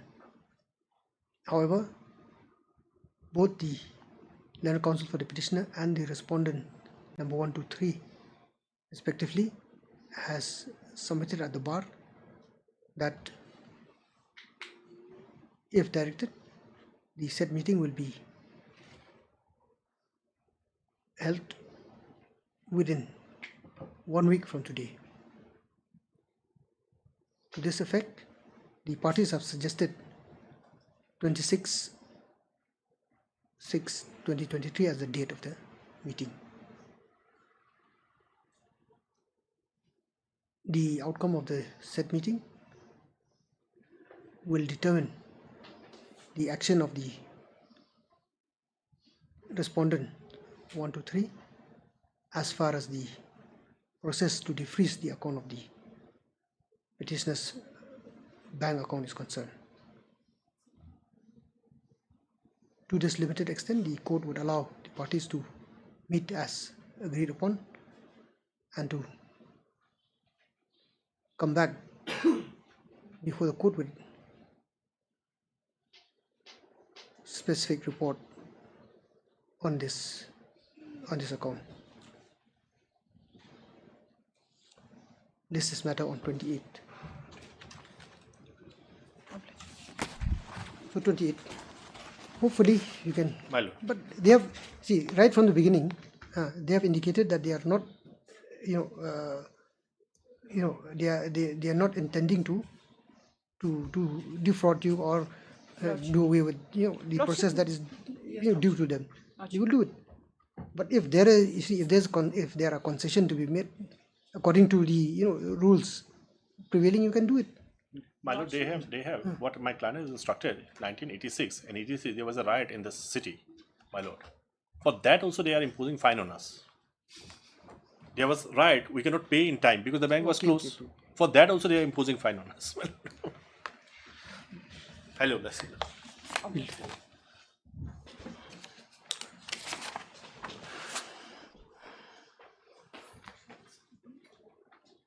Ito ka nombor yung tuto.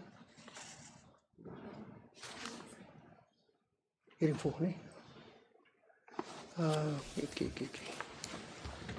So this hearing, item number 4,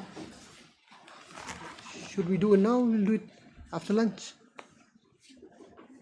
How long will it take for you to complete your service? At 2, Lordship, yesterday. So we'll take it about 2 days. At 2. Where's Mr. Devnath? They have not left the court. He will appear probably at 2. Don't tell me he has disappeared. Fine, we'll take it about 2 days. At 2, Lord. 2 to 15, depends on the. Yes, Lord. I mean. Number 16 is there, my lord. Mr. Salman Khurshid. Yes. Argued I am to respond today, my lord. So.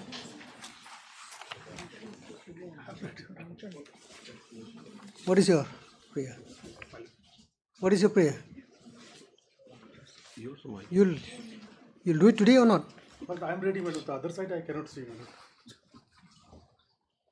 Whether they are there or not. Who's appearing? One local council was there. So we'll do it next date. After?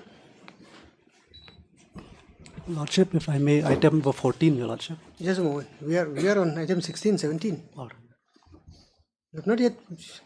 No order has been passed. Why are you interrupting? So 1 week, Mr. On prayer made by the Leonard DSGI. List is matter to 1 week. 16, 17. Please, my lord, not on my prayer, but the other side is not there, my lord. Because the officers are waiting since morning, my lord. Then we'll have to wait. Let the matter be called up then. My lord, item 9 and 11, my lord, in this case, The argument has been concluded. The written submission also has been filed by both the parties, my lord. No, I think Mr. Gupta. My lord, only what I understand is that I am representing the sub-registrar's office, my lord. Yes. So what we are just a formal party, my lord. Let whatever order is be passed, we are ready to comply with it, my lord. Because we are not the rightful authority to decide the right title and interest of the property. You should have said so. Yes, my lord. You should have said so right from the beginning. No, my lord. When my occasion will come, then only. You have made a prayer. On your prayer, Yes, the matter was adjourned for you to allow you to file your written argument. My lord, after going through whatever they have provided, my lord, and reading the documents, my lord, I found that we have very little role to play, my lord. We are there to comply with any of the finding of this honorable court. Tuka, right. Mr. Sen Gupta, additional senior GA, has submitted that no formal written argument will be filed by the respondent number 5. Sub-registrar. 5. It is also next. It is also submitted at the bar that all the other parties, including the petitioner and the respondents, and the other respondents, have filed their respective written argument. Anything left? Nothing. Nothing is left, my lord. Accordingly, matter is now reserved for judgment. 9-11. 9 and 11. Connected matter, my lord. My lord, item number 4. My lord, I'm appearing on behalf of respondent number 4. However, at present I do not have power, my lord, but I'm in the process of obtaining it. 4? I think 4 has Item number 5, my lord. My apologies. I'm appearing on behalf of respondent number 4. Who's respondent 4? Jumbo Roofing and Tilings Private Limited, my lord. It's been Jumbo Roofing. Newly impleted, my lord. Newly impleted. At present, I do not have power. However, I'm in the process of obtaining it, my lord. So I'm seeking some time, my lord. Right. On prayer made by the parties, list is matter after 2 weeks. Lordship, item number 14. We are respondent number 2, Your Lordship. We are supposed to file our written counter affidavit, Your Lordship. It is ready, Your Lordship. Your Lordship may allow. We will file in the course of the day, Your Lordship. Counter affidavit? Counter affidavit, Your Lordship. In item 14? Yes, item number 14. So is it a revision petition? Yes, Your Lordship. On the last date, we have paid to file our reply, Your Lordship. Okay. And Your Lordship has allowed our prayer and. Fine. So how long? Your Lordship, I'll file it in the course of the day, Your Lordship. It's ready. And next date, we post it for hearing. On Your Lordship, since several days they are filing. Your Lordship, since several days they were saying they are filing, Yes, but they were not. Now they're saying they'll file it today, so we'll give them time. Okay, Lordship. I'll serve them copies in the course of the day also, Your Lordship. Then the counsel for the respondent number 4. Number 2, Your Lordship. Respondent number 2 has submitted that the written response will be filed in course of the day. As prayed for, this is matter after 1 week.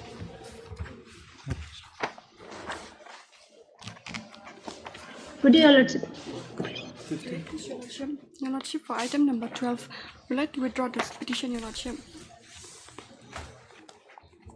Your Lordship is very kind enough to us to give so many chances for this, but it seems that the petitioner doesn't want to cooperate with us, so I would like to withdraw this petition, Your Lordship. On prayer made by the counsel for the petitioner, who has submitted that the petition may be allowed to be withdrawn, the same is hereby dismissed as withdrawn. Lordship, item number 15. And for the private respondent, 5, 6 and 7, Lordship. So, as per the earlier order, Lordship, I was allowed to file my written reply, my Lord. So, I'll be getting my reply today, Lordship. I pray only for 2 weeks time, Lordship. In the meantime, I'll file it, Lordship. You have filed your... Yes, I have filed, Lordship. On prayer made by the respondent number 5, 6 and 7. 5, 6 and 7 was submitted through their counsel, Mr. S.A. Sheikh.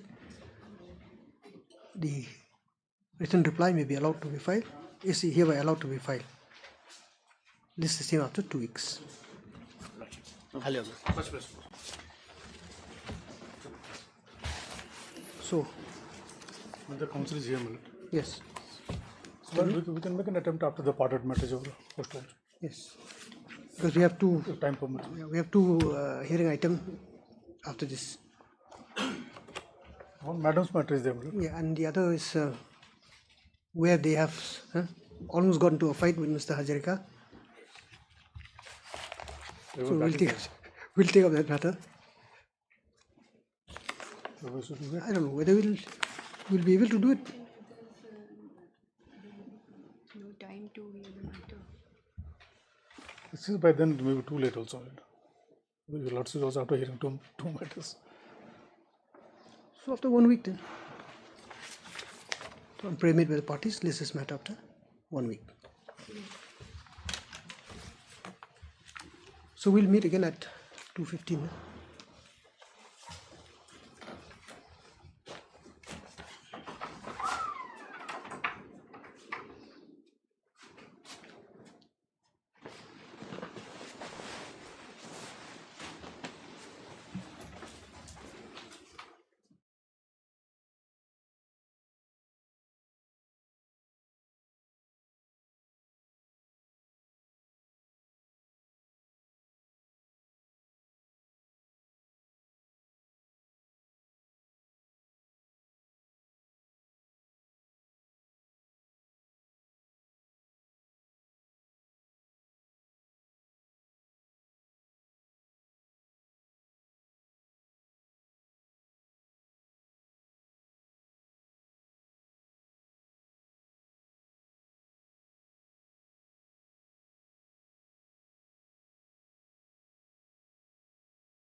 Second call from supplementary cause list. Item number 4.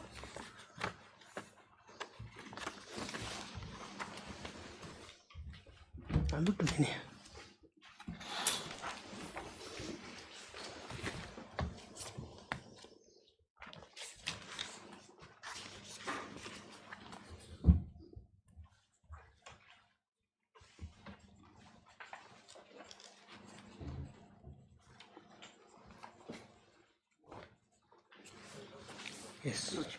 May I please?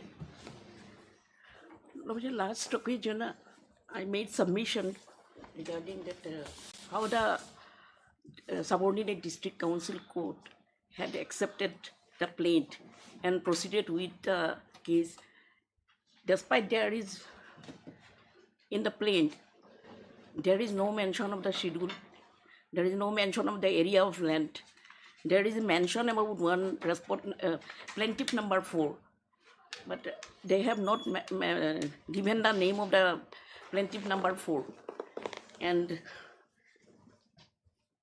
they have mentioned about the owner of the lands, one Ojenrolal Kharsandi, but how they have inherited the property they have not mentioned. There is no mention about their legal heirs of the Ojenrolal Kharsandi, Lordship, in the plaint. And despite all the discrepancy, the plaint was accepted by the learned court below and had proceeded. Well, the plaint ought to have been rejected under Order 7 Rule 11 of the CPC. No, but the defendant, have they made any objection? Have they filed their written statement? Yes, they have filed and pointed out all these defects. Yes. No, they have not mentioned. That is, I will come on that point also. Then they have. I had also submitted before this court regarding the constitution of the village court last occasion. Yes. Under United Khasi Jantia Hills Autonomous District Administrative Justice Rules 1953 is applicable in the state between two tribals, Lordship. Okay. That is why I don't want to go to elaborately again, because last occasion Lordship also noted all these points and dates of the case, Lordship. Yes. Against the village court order, Lordship, appeal lies, but they have filed title suit against the order without filing an appeal before the court. And during pendency of the case, Lordship, the defendant number 1 died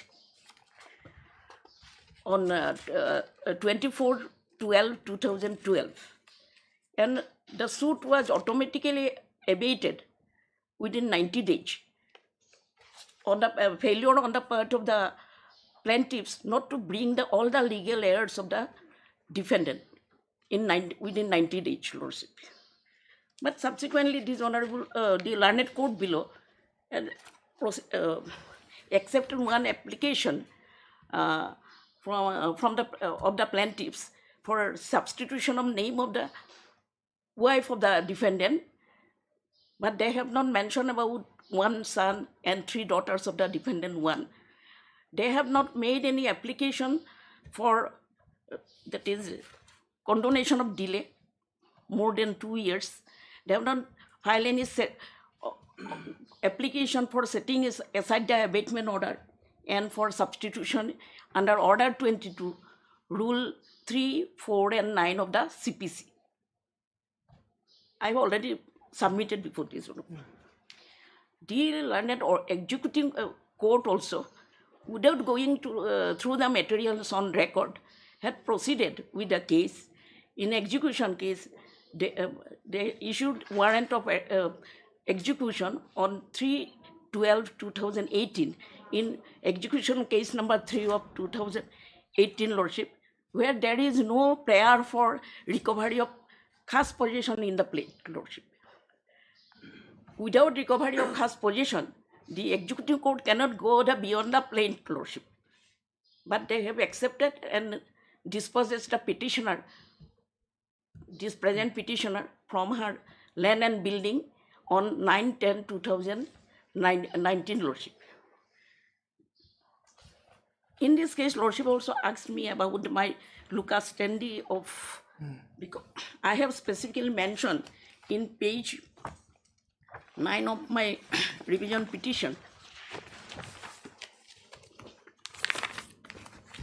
page 9, paragraph 7, Lordship.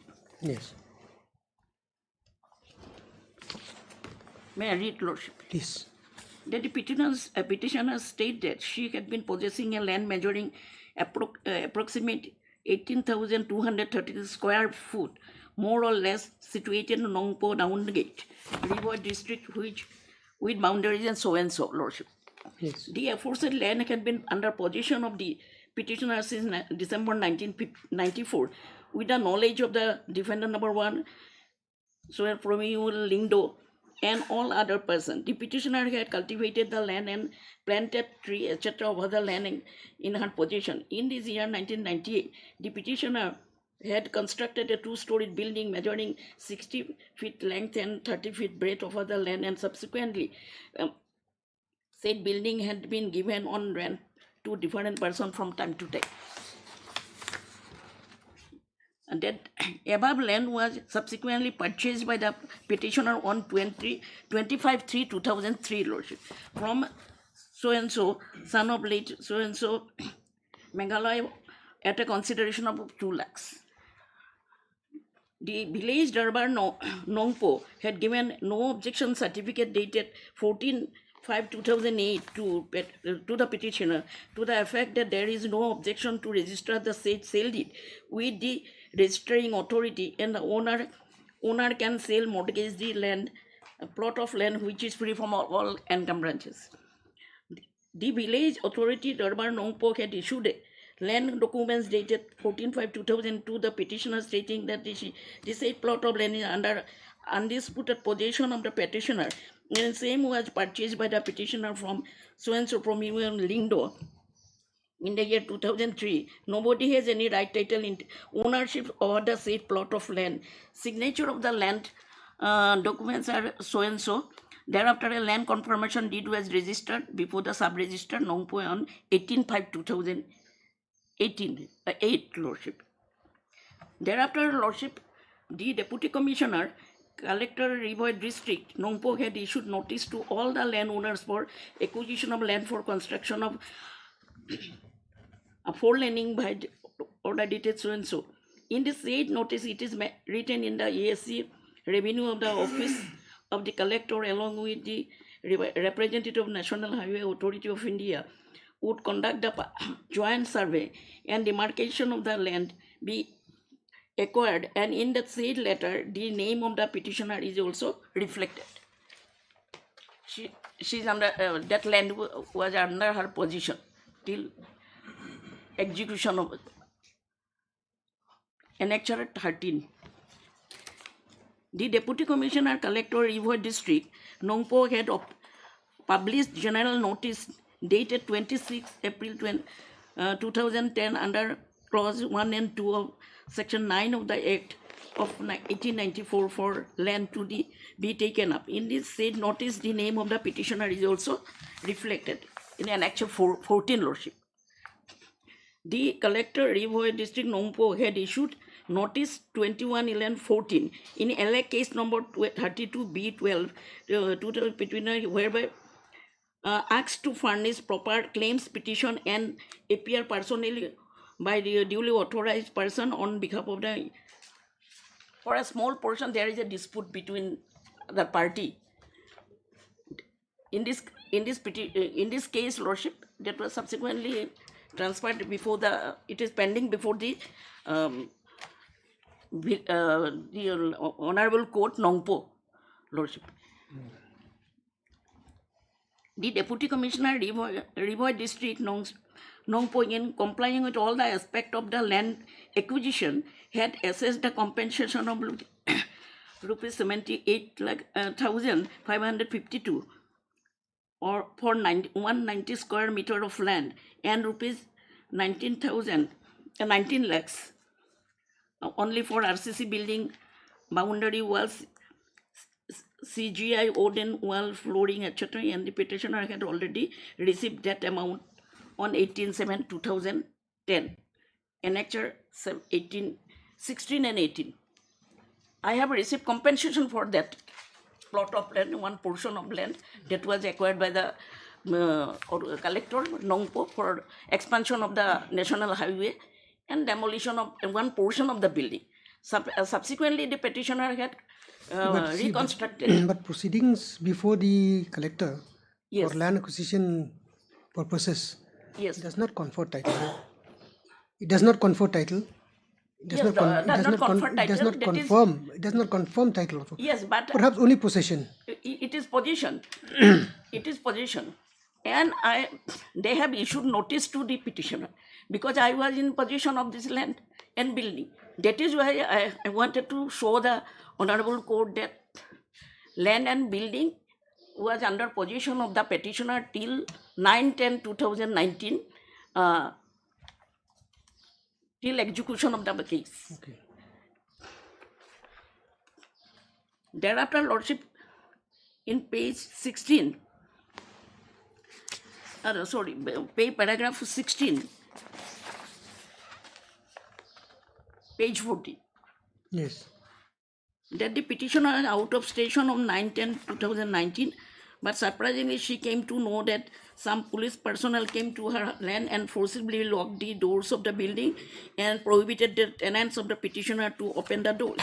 The petitioner thereafter came to know that the building was seized as per the order of the court, but no notice ever been served to the petitioner or any other person, including her tenants, before taking possession. After an inquiry, the petitioner obtained a certified copy of the orders from the Court of Learned Presiding Officers, Subordinate District Council Court, Khashi Hill, Shillong, on 15/10/19. That from the certified copy of the order, the petitioner for the first time on 15/10/19 came to know that a suit being, the title suit number was 9/99, was instituted by the opposite parties as plaintiff for decree of declaration of right title ownership and permanent injunction restraining the defendant from interfering with the right title and ownership of the plaintiffs, except the boundary. There is no mention. I have already mentioned about it. That this is the position, because I have been possessing the land. I had been possessing the land. It is revealed from my statement, Lordship, and notice of the collector and other authority also. Now, Lordship,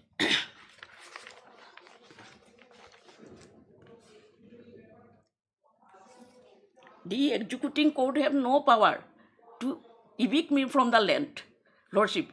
There is no prayer for a recovery of khas possession of the land in this suit, Lordship.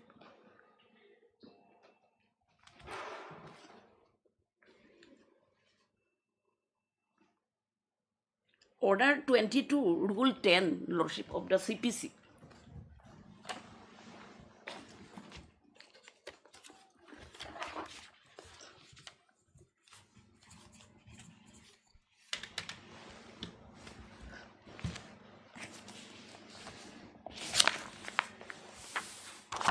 Order 22, Rule 10.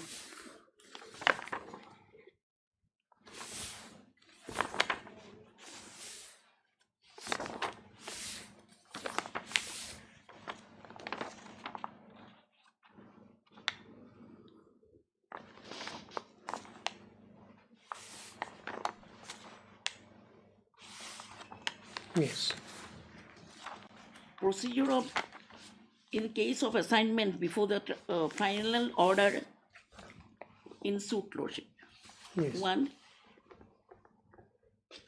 in other, very small, in other cases, a case of an assignment created or devolution of any interest during the pendency of the suit may be leave of the court be continued by or against the person or upon whom such interest has been come or devolve. Devolve. That at that time I was not a party to the suit, Lordship, and at that time petitioner did not know about the pendency of the case. They have not implemented the petitioner in that case also.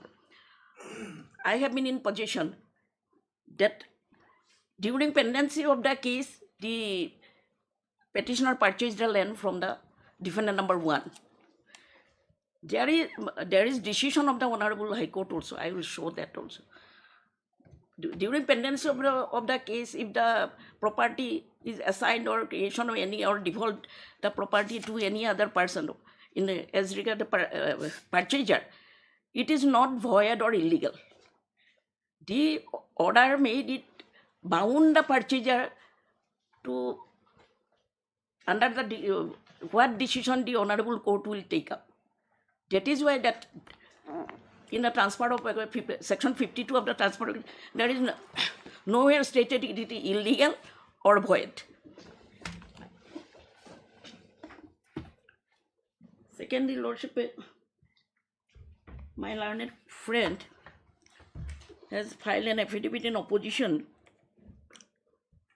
on behalf of the respondent, opposite party no 1 and 2, Lordship.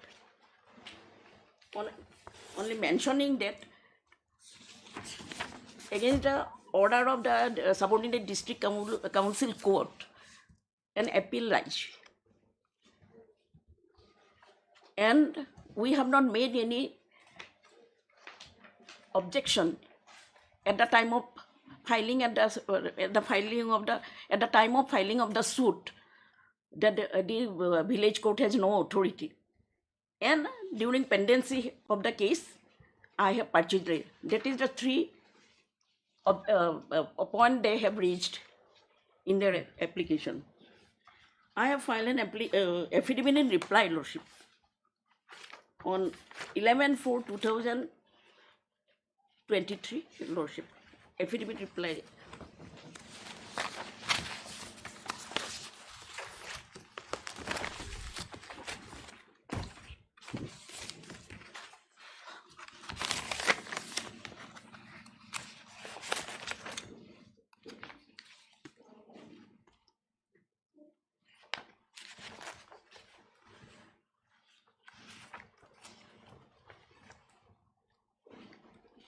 (11/4).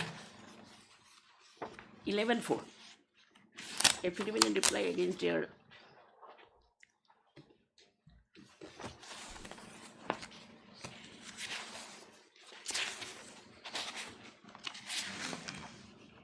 affidavit in opposition filed by the opposite party 1 and 2, Lord. Okay.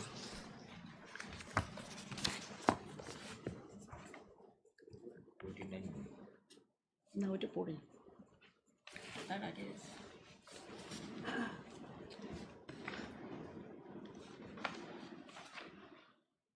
2019.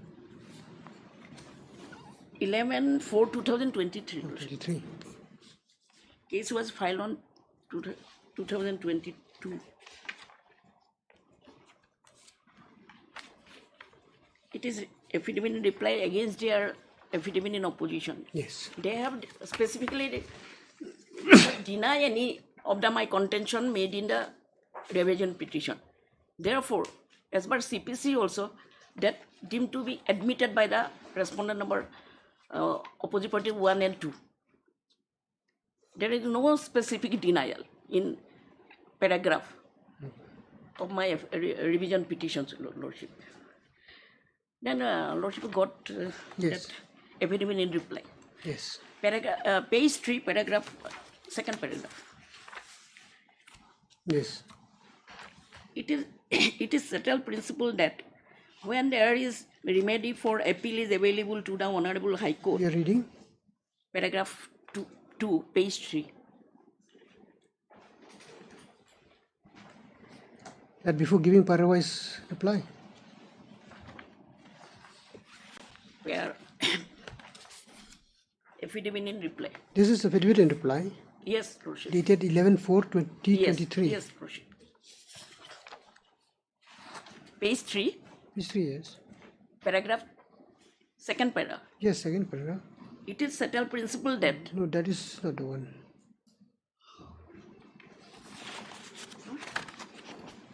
there are two affidavit in reply. Yes, this is affidavit in reply. It is April 11/4. There are two affidavit filed in April. One is the additional affidavit. Yes, Lordship. On the same day, we On have the- filed an additional elaborately discussing about the jurisdiction of the village court. And on the same day, you file Same day, this I will have to file an affidavit in reply, affidavit in Lordship. reply. But para 2 here says that before giving para-wise reply to affidavit in opposition of respondent number 1 and 2. Para 2, no, Para 2. page 3, Lordship. Page 3. Page 3. Next page. Paragraph 2. Continuation. Yeah, continuous. Oh. Can you please read again? It is settled principle that No. paragraph 2. No, it's not here. Then right side, Lordship.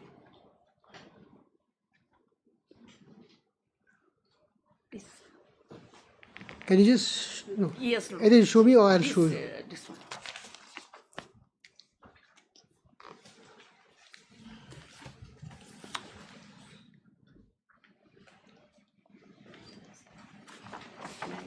Additional affidavit.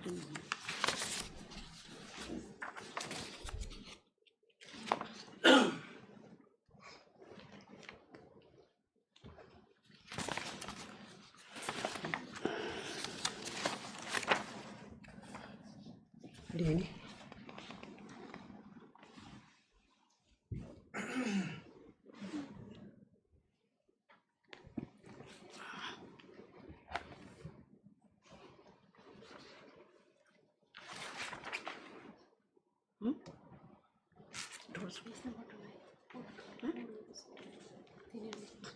Good.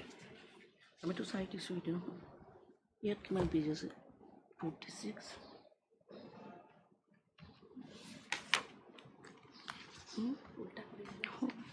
Stitches, wrongly stitches it over.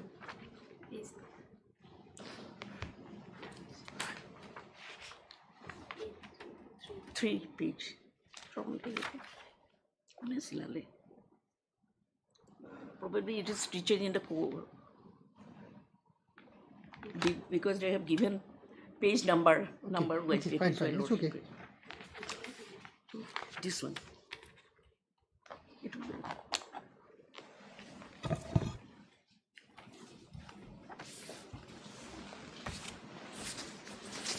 No, this teaching is done by you, not by the court. No, that Not by you, not by the court. Because here, you given here, see. I have to see. I have to go through the record. It's okay, fine. Sorry for inconvenience. No, it's okay. Please.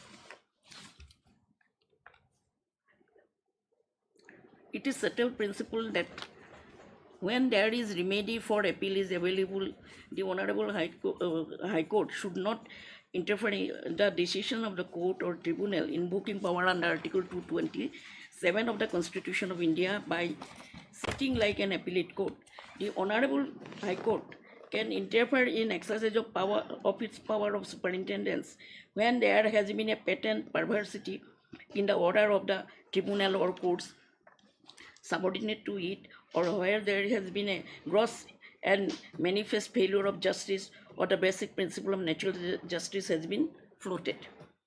The Honorable High Court in exercise of jurisdiction of superintendence can interfere in order only to keep the tribunal and court subordinate to it within the bound of their authority. The present revision petition has been filed under Article 227 of Constitution of India, as no power has been vested to the subordinate district council court to entertain a case in the guise of a suit against the order of decision of the village court where appeal lies. The revision petition has been filed not for appreciation of evidence and for correction of the order of the to decide the case on merit by sitting like an appellate court, and therefore the present revision petition is maintainable. as the learned court below, without having any jurisdiction, entertained the suit and decided the same against the order of the village court for an appeal lies. Yes. Then, Lordship.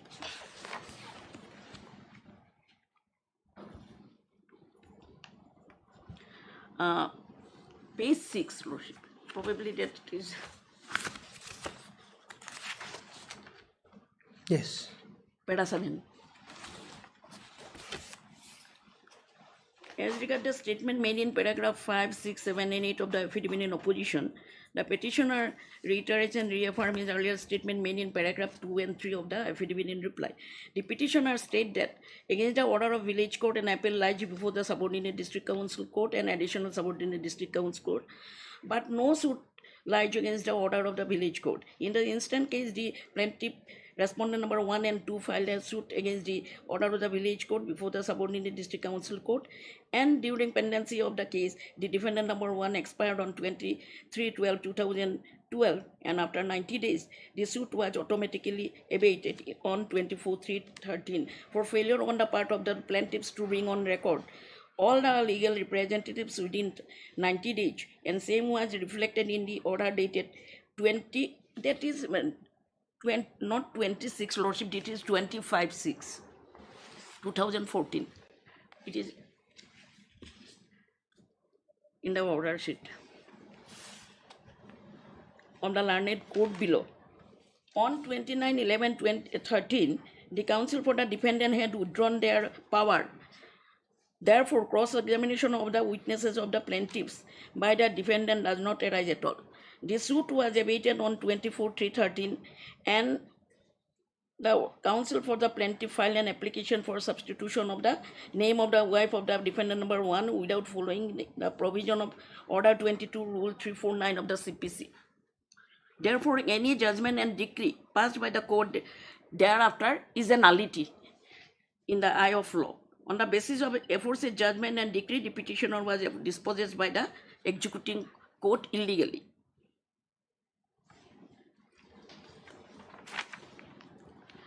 Then turn to page 8, Lordship, paragraph 9.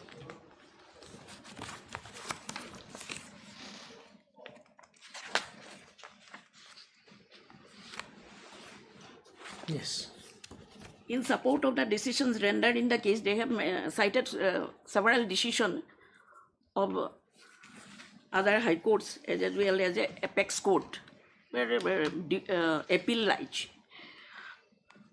In support of the decisions rendered in the respondent number 1 and 2 have cited the decision in paragraph so and so of the higher courts, which were however applicable or relevant for the respondent number 1 and 2. Because they have filed suit. That filing of a suit is initial at this stage, at that time. It is also bad.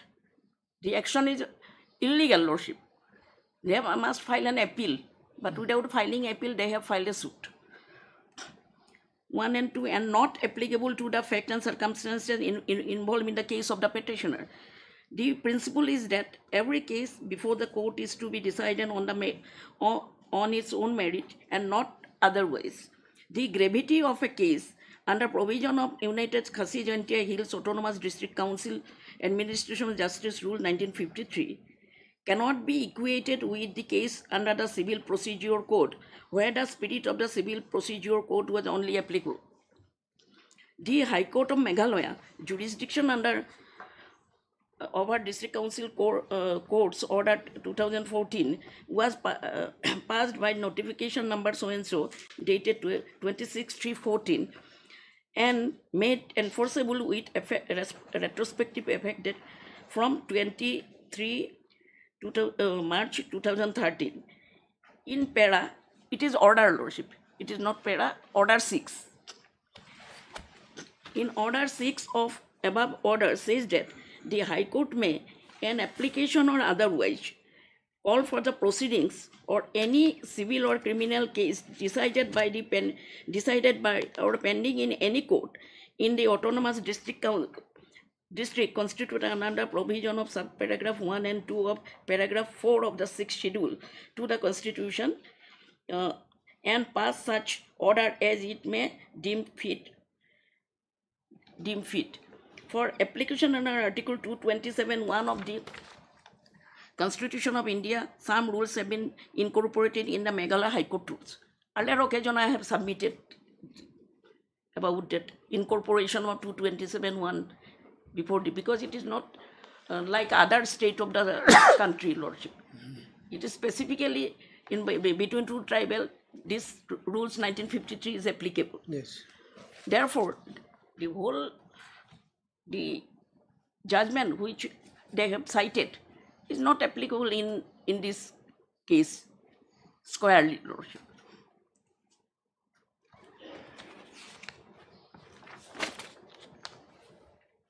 On the same day, I have filed an additional affidavit, Lordship, and I have elaborately discussed about the village court's power and jurisdiction, etc., Lordship. They have filed an affidavit in opposition against my additional affidavit, Lordship. And against that, I have filed another affidavit in reply on 30/5/2023.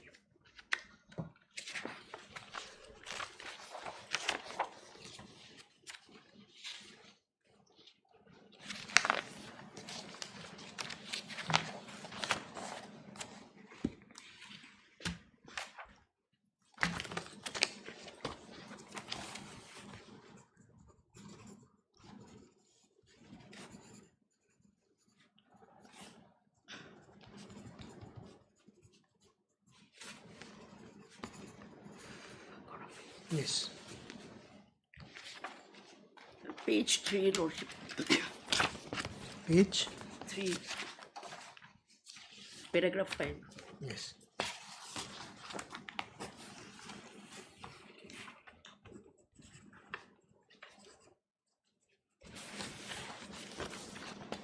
That as regards the statement made in paragraph 4 and so affidavit in opposition, respondent number 1 and 2, the petitioner reiterates and reaffirm earlier statement made in paragraph 2, 3 and 4 of the additional affidavit. The petitioner state that the affidavit in opposition of respondent 1 and 2 is misconceived, which respondent have filed showing cleverly some provision of the statute in a piecemeal basis.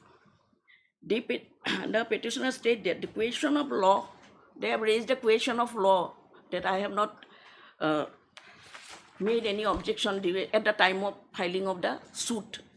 Yes. The question of law can be raised at any point of time, any point of time during course of proceedings. It is belated stage we can raise it when there is some defect or jurisdictional error. We can object later on also. Non-pleadings of the issue of jurisdiction at initial stage will not clothe civil court with jurisdiction when expressly barred under any act.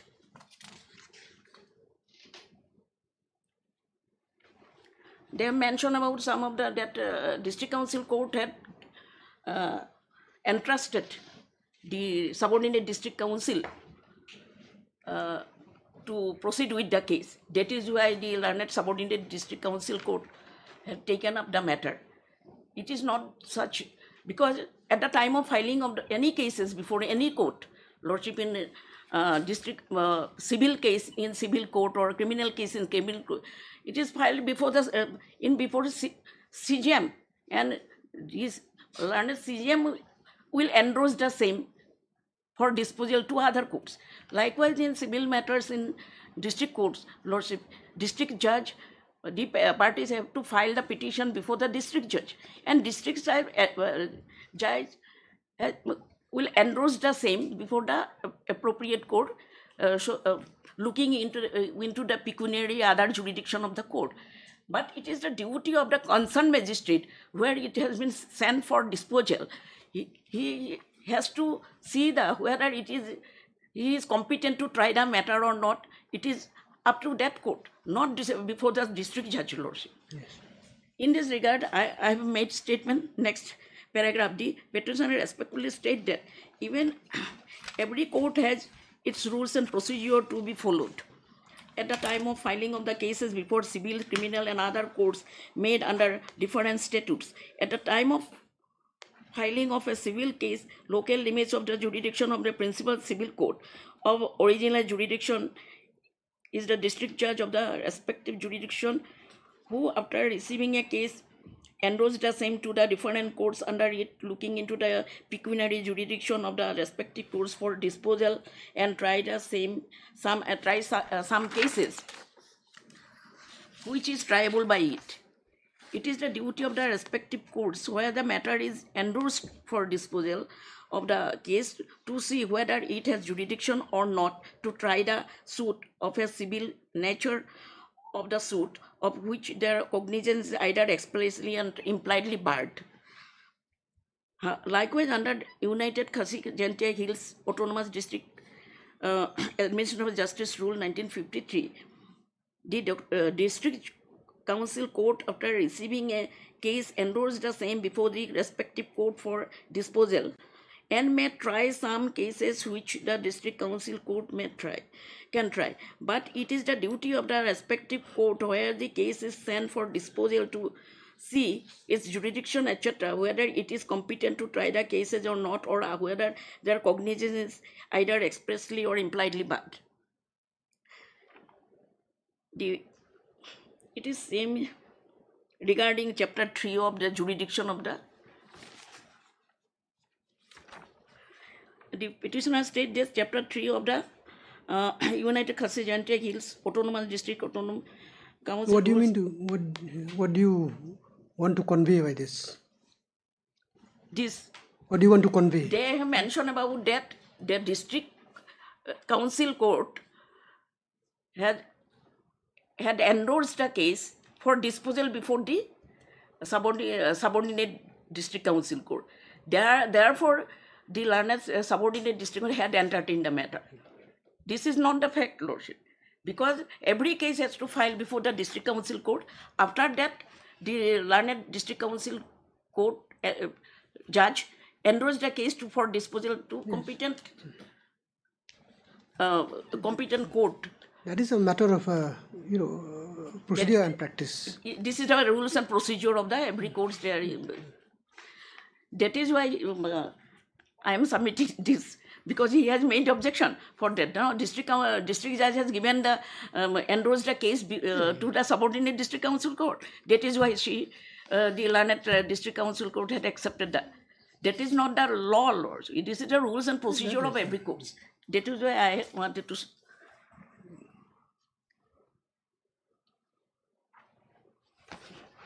I have already mentioned about the civil court's jurisdiction and everything earlier, Lordship.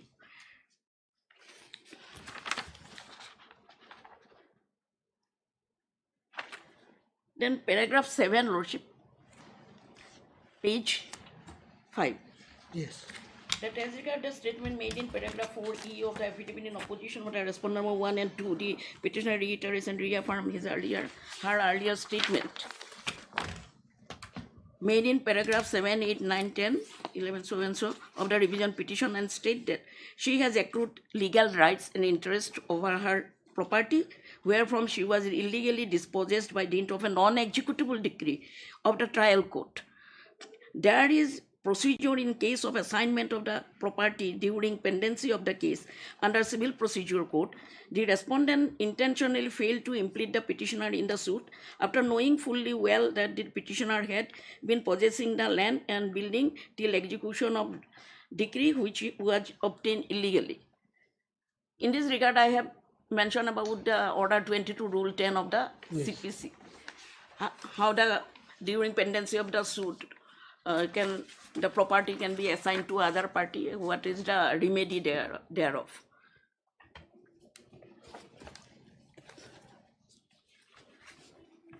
This is their main objection against my petition, Lordship. In this regard,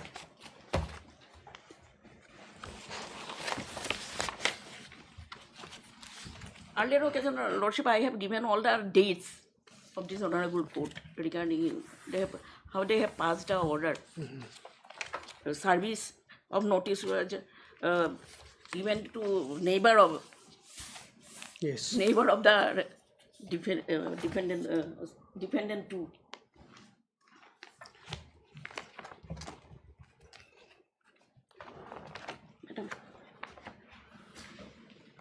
I have relied some decisions of the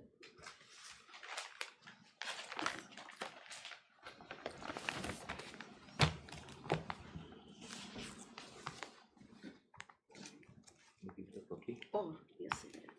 No copy, order, ये copy दो. ये तो दो.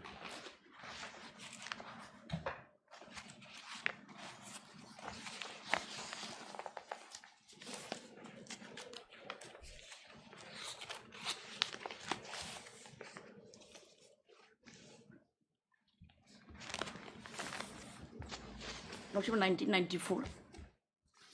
1994. I have given the list of all the orders.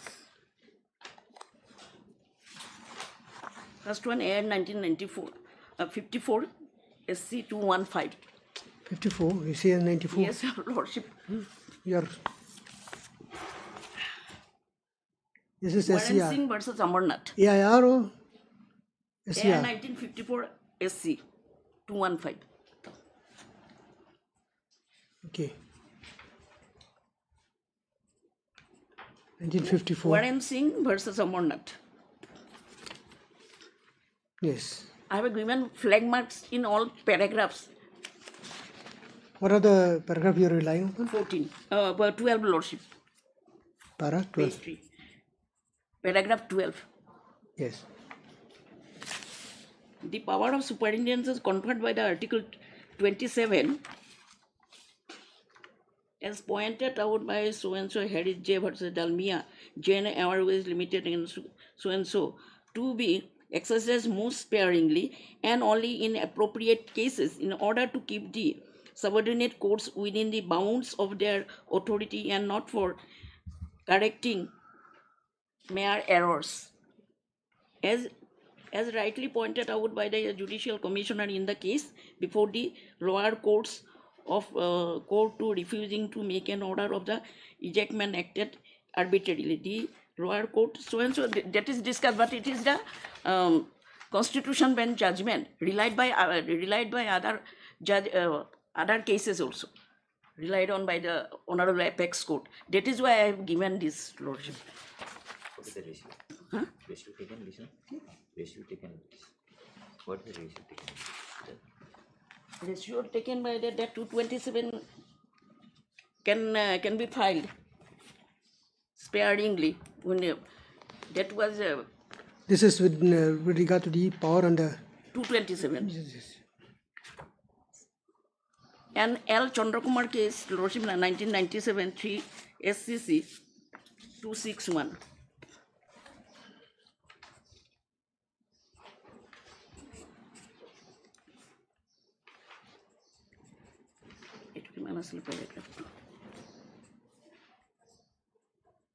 Para?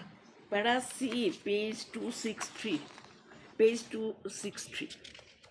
No, this head notes you are not Clear. You cannot quote head notes. 301, Lordship, page 31. Head notes, and these head notes are editor's comment, not. Yes, Lordship. 301. 301. Page 79. Para 79, page 301.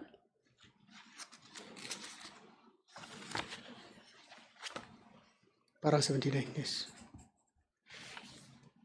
We also hold that the power vested under High Court to exercise judicial superintendence over the decisions of all courts and tribunal within the respective jurisdiction is also a part of the basic structure of the Constitution.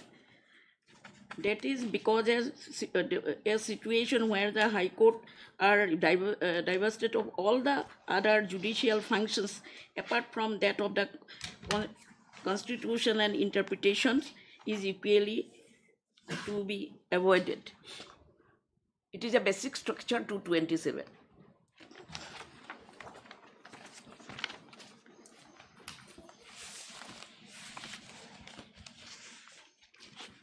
Then 2010, 8 SCC 329.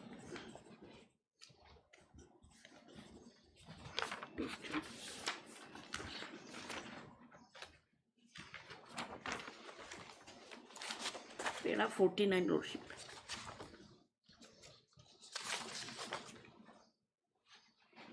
Page 347.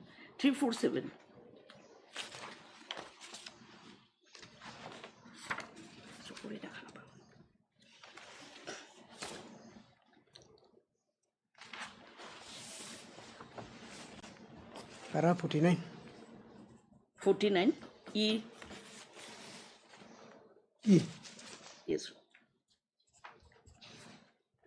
High Court cannot, at a drop of the hat, in exercise of the power of superintendence under Article 220 of the Constitution, interfere with the order of tribunal or courts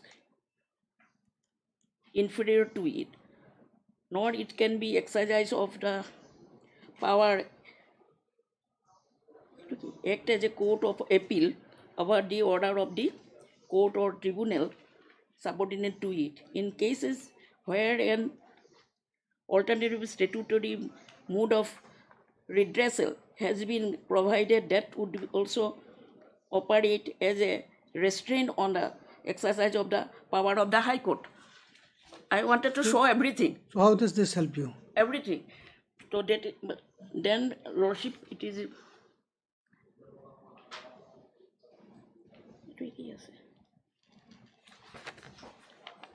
Next page, Lordship, 248, F.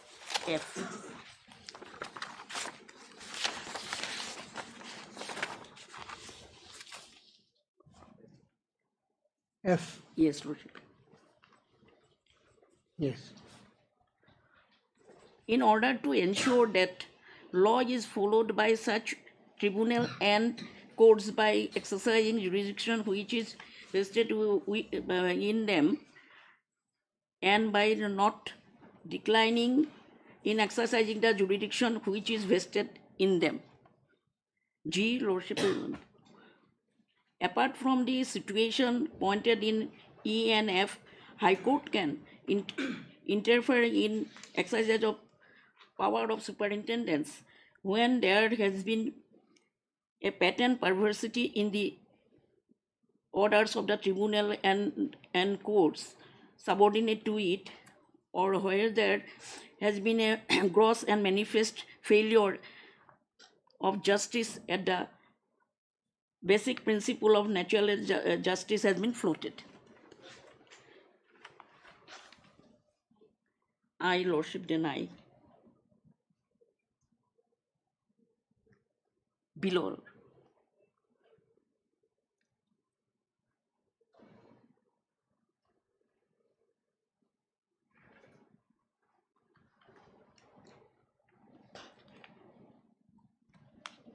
I, Lordship. Yes, please.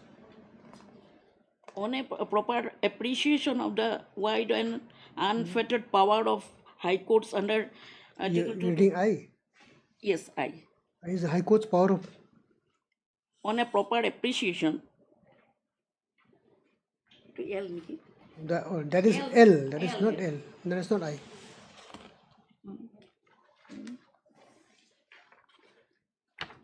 Before that, Lordship, it is J also required.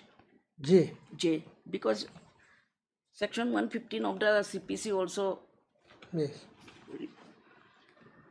It may be true that a statutory amendment of a rather cognate provision, like section 115 of the Civil Procedure Code by the Civil Procedure Code Amendment Act 1999, does not and cannot cut down the ambit of the High Court's power under Article 227. At the same time, it must be remembered that this such statutory amendment does not correspondingly expand the High Court's jurisdiction of superintendence under Article 227. That is also stated.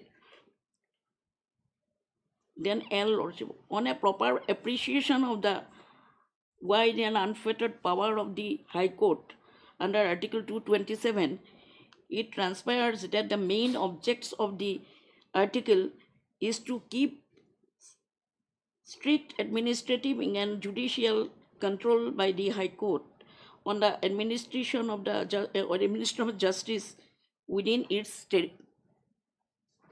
territory. Next, M. Lordship, the object of superintendence, both administrative and judicial, is to remain efficiency, smooth and orderly functioning of the entire authority of machinery of justice to such a way as it does not bring it into any disrepute. The power of superintendence under this article is to be kept to the minimum to ensure that the will of the justice does not come to a halt and the fountain of the justice remains pure and unpolluted in order to maintain public confidence in the functioning of the tribunal and courts subordinate to the High Court.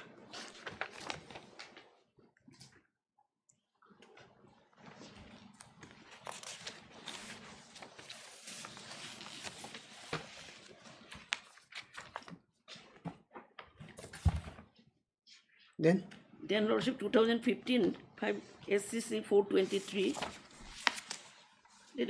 That is the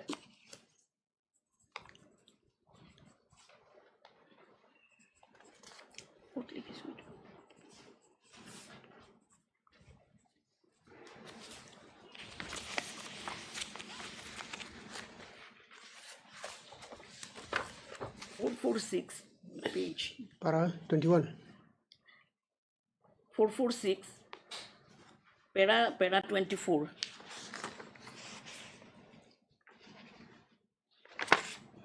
You have also marked para 21. Lordship, I said you have also marked para 21. 21, yes, page 445. Small para, yes.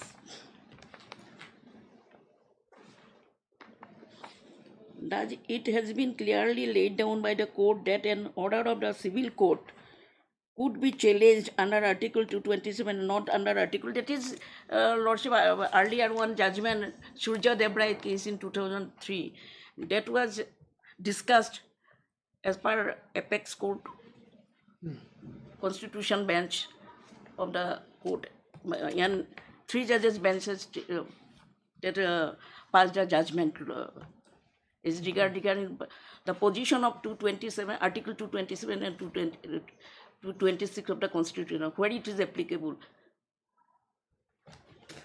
Then 446 page, paragraph 24, Lord. Yes, please. The difference between the Article 226 and 27 of the Constitution is well brought out. So and so cases in under Article 226 are in the exercise of the original jurisdiction of the High Court, while proceeding under Article 227 of the Constitution are not original but only supervisory. Article 227 substantially reproduced the provision of the Section 107 of the Government of India Act 1915, accepting that the power of superintendence has been extended by this article to tribunal or as well. Though the power of is akin to that of an ordinary court of appeal, yet the power under Article 227 is intended to be used sparingly and only to appropriate cases for purpose of keeping the subordinate court and tribunal within its bounds of their authority and not for correcting mere errors. In my petition, I have a affidavit in our reply. I have already stated that I have filed this revision petition for regarding jurisdictional matter, not for correcting the order or reappreciating the evidence of the. Leslie. Yes, Lordship. That is, there is a difference between appeal and revision. That is. Yes, yes, that is what, Lordship. That's 11.3.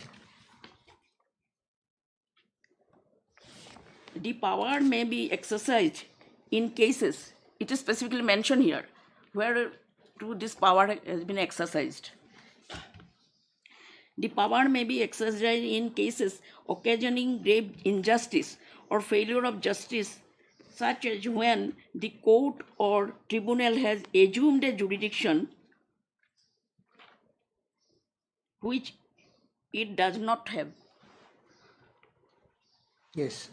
Has failed to exercise a jurisdiction which it does have, such failure occasioning a failure of justice, and 3, the jurisdiction, though available, is being exercised in a manner which tantamounts to overstepping the limits of jurisdiction.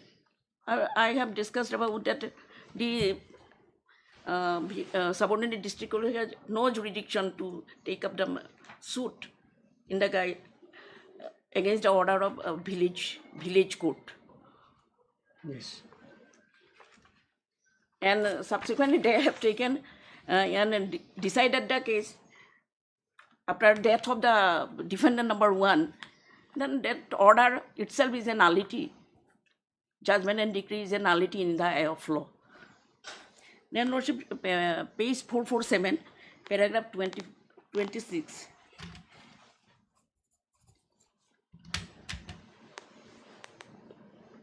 The bench in Srija Debrai also observed in para 25 of the judgment of the distinction between Article 226 and 220 stood almost obliterated in para 24 of the said judgment.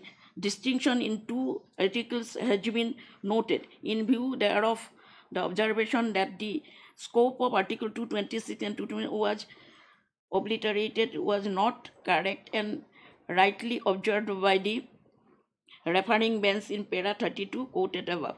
We make it clear that though despite the curtailment of revisional jurisdiction under Article Section 115 of CPC by the Act 46 of 1999, jurisdiction of the High Court under Article 227 remain unaffected. In this case, they have also discussed about that Shalini Shamshetty. That was I have given Lordship.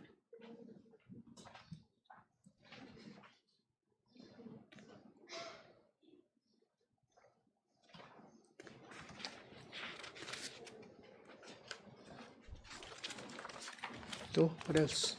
Next one, Lordship. It is ALR 1969, Assam, Nagaland 92, full bench.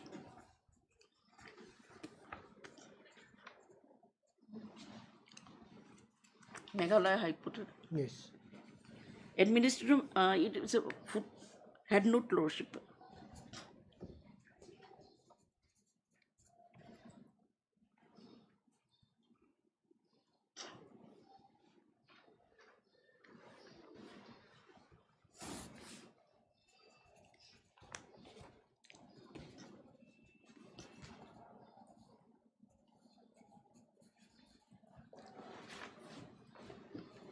Para?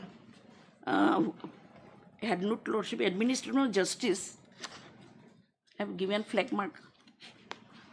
Administrative justice and police rules in Khasi and Gentia Hills 36 High Court has very wide power in the matter of revision. It can go into the facts like an appellate court. Order 6 of the Assam High Court jurisdiction of our district council order 1954 that is repealed, and now it is the Meghalaya High Court jurisdiction of our district council court 2014, Lordship. But order is same. I have already mentioned about that. Yes.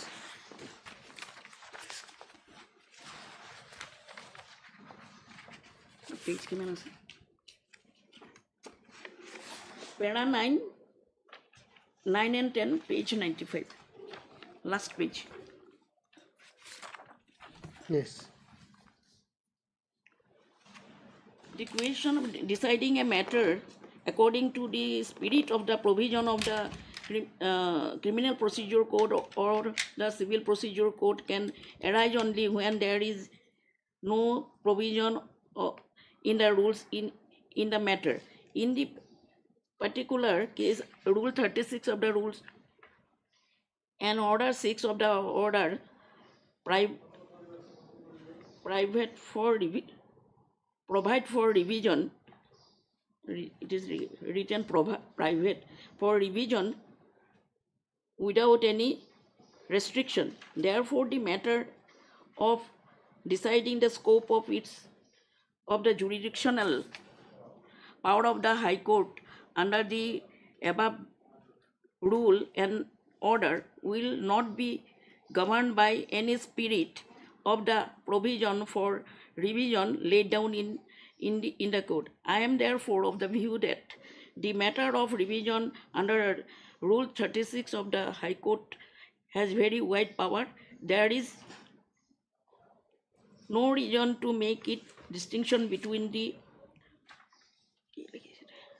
revisional power of the High Court or criminal matter and civil matters irrespectively. The High Courts, while exercising revisional power, will be entitled to go into facts like an appellate court. Paragraph 10, Lordship. But this, you see, I think this judgment has been, there was a reference, and I think there was some, if I'm not mistaken, but it is applicable. It is applicable in case of Meghalaya, not other state. Anyway. Because this order also that was previously that was 1954 order that was repealed by that Meghalaya High Court rules under District Council Court Order 2014. 2014. It is mentioned about Order 6, Lordship. Yes. It is well settled that the revisional jurisdiction of the High Court in civil revision under under Section 115 of the Civil Procedure Code can be invoked only when there is a question of exercising or not exercising or illegally exercising jurisdiction. Thus, the power of revisional jurisdiction authority under section is very limited. The question is whether following by spirit of the section, the High Court should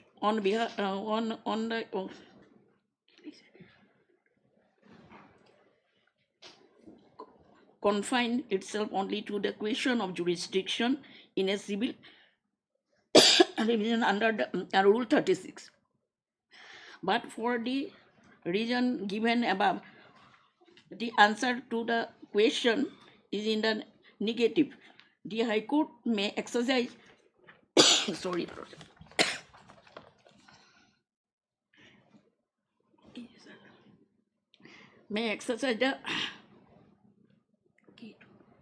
same revision under Rule 36 as the case for a first. So you see, basically what this judgment says is that even in revision, you can take up a matter as if in an appeal. It fails to, there is no jurisdiction if the court has entered in any case without jurisdiction and under overstepping the jurisdiction, etc. Okay. In this case, the planet court below has no jurisdiction. That is why I am referring on this matter. 2017 13 SCC 414. 13 SCC.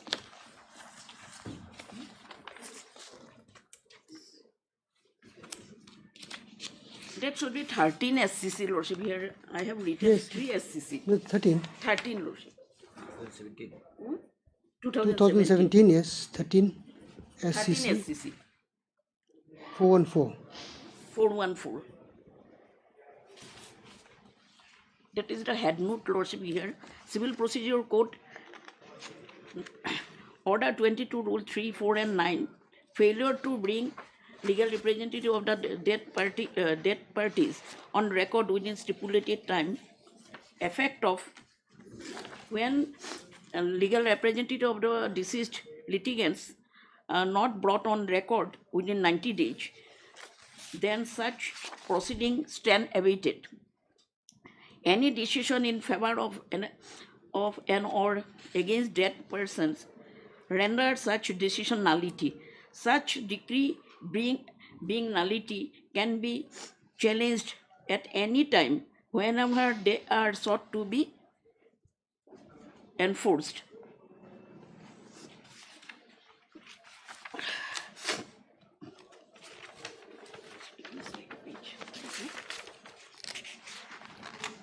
Next, Lordship, para 14, page 417.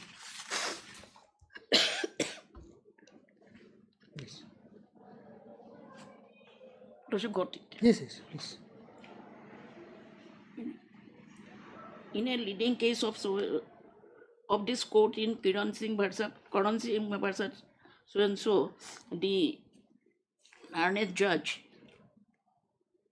Venkatesh Iyer speaking for the bench on the following style of writing and so. Then it is fundamental principle well settled that decree passed by a court without jurisdiction is a nullity, and that its invalidity could be set up whenever and wherever it is sought to be enforced or relied upon, even at the stage of execution and even in collateral proceedings.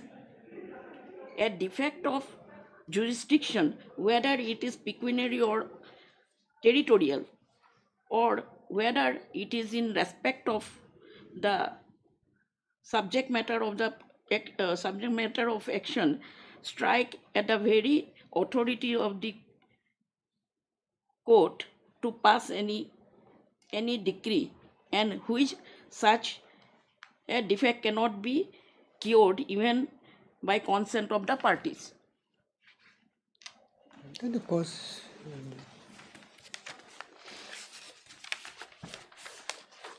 after the death of the person, that decree was passed without following any provision of Order 22, Rule 3, 4, and 9 of the CPC, Lordship.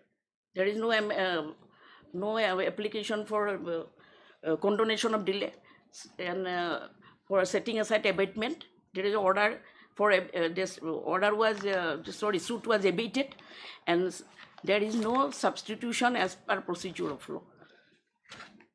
And Lordship,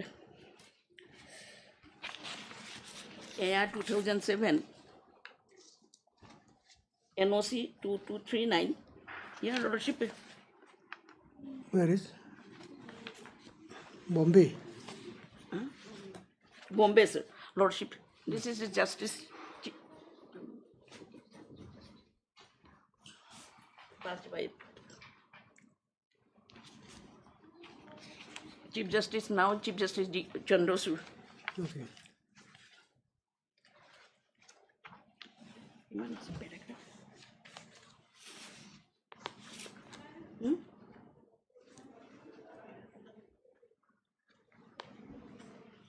Para 7, Lordship.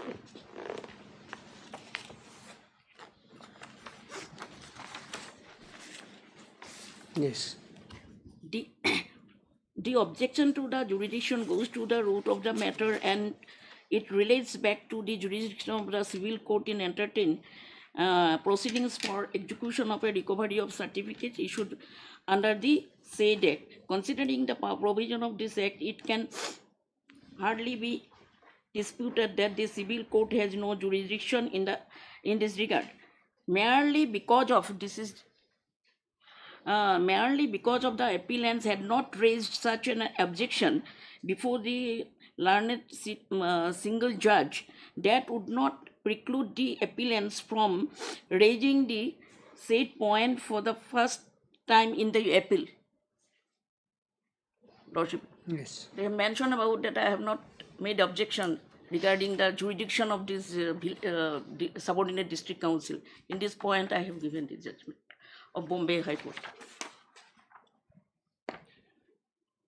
As the court clearly lacks jurisdiction to deal with the matter, no amount of consent or failure to raise objection at earlier stage of the proceedings would confer jurisdiction upon the civil court to deal with the execution of the recovered certificate issued under the said act.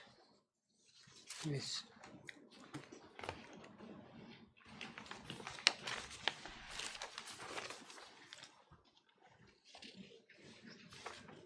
That is 2005 legal SC 359. Legal, all these Indian Canon, are they, Yes, are they recognized journals? Can they be referred to?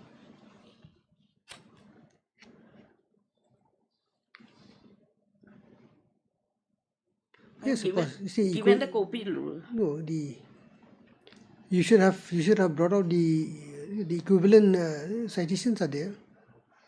Yes, hurriedly I have taken up this. Head note of Lordship, that is regarding Order 1 Rule 10 and Order 22 Rule 10. Just now I have mentioned about that. Section 52, Transfer of Property Act 1882. Yes. Substitution of subsequent transferee. The transferee pendently light can be added as a proper party to the interest in his subject matter of the suit is substantial and not just peripheral. Appellants have properly, sufficiently, satisfactorily explained the delay in approaching the court.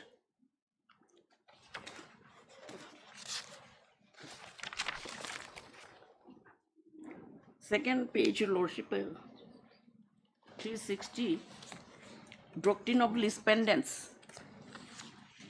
A transferee pendently light of an interest in immovable property is a representative in interest of the party from whom he has acquired that interest.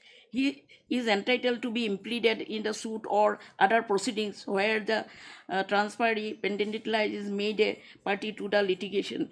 He is entitled to be heard in the matter in the merit of the case.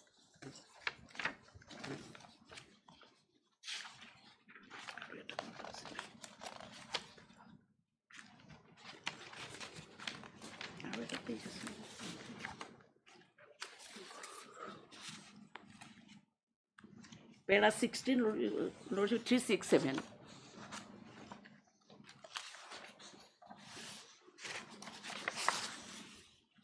Yes. The doctrine of lease pendants applies only where there is lease is pending before a court. Further, pending the suit, the transferee is not entitled to as the right to be made a party to the suit, though the court has a discretion to make him a party. But the transferee pendent light can be added as a proper party if his interest in the subject matter of the suit is substantial and not just peripheral. A transferee pendent light to the extent he has acquired interest from the defendant is virtually vitally interested in the litigations, whether the transferee is of the entire interest of the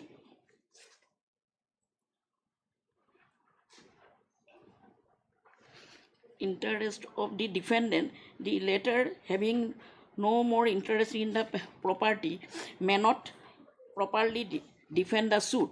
He may collude with the plaintiff, hence, though the plaintiff is under no obligation to make a lease pendently like transferee a party under Order 22 Rule 10, an alienate pendently light may be joined as a party. as already noticed in the court has discretion in the matter which must be judicially exercised, and an alien would ordinarily be joined as a party to enable him to protect his interest.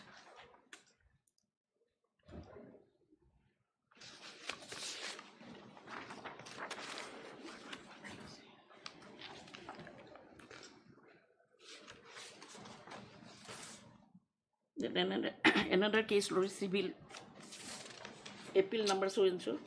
This one also.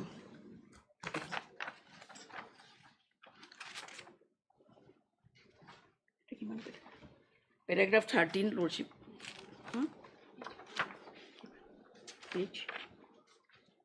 Page 4. I think you better bring out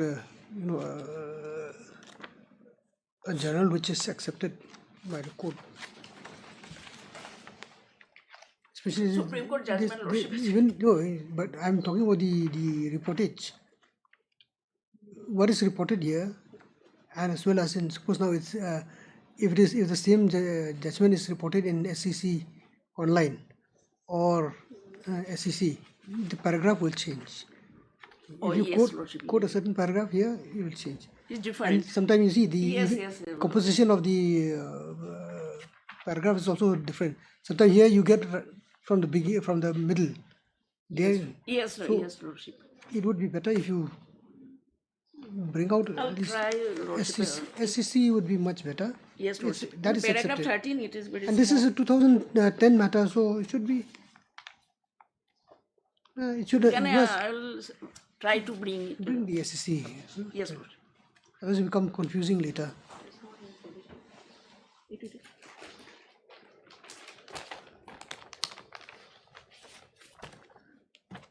Therefore, my respectful submission, the judgment and decree passed by the learned court below is a nullity in the eye of law, and it cannot be enforced. And where I am a party, there is no collusion between the defendant and the petitioner and defendant in the case for purchasing the property. Since 1994, she has been possessing the land, and till she was illegally dispossessed by the court. And the learned subordinate district council has no power vested by the statute to entertain the writ petition, suit against the order of the village court, Lordship. In executing court, there is no prayer for recovery of khas possession in the suit. Therefore, the executing court cannot go beyond the pleadings, Lordship, and pass the order against the petitioner who had accrued legal right and interest over the land of the defendant number 1, Lordship. I have given all the judgment in this case. Okay. Yes, Deborah.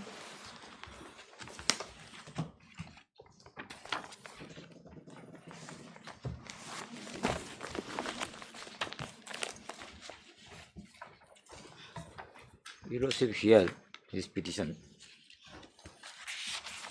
Yes. Basic questions there here, Lordship. Who is the petitioner here in this instance case? So they tried to camouflage in such a way that petitioner ought to have been the necessary party in the proceeding. What's they are trying to camouflage? So here, you will see, if you go through this petition, and then the very purpose of Lucas Tendi of the petitioner is the big question here. Because she is not the party in the civil suit, neither any other authority.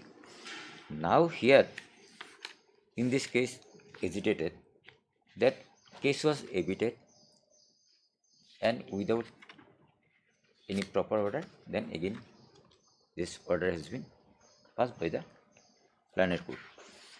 So here you will see it will be coming such and again repetition here, because I have to just go through again. So you will see here in this case, first of all, if I come with the orders, how this come out?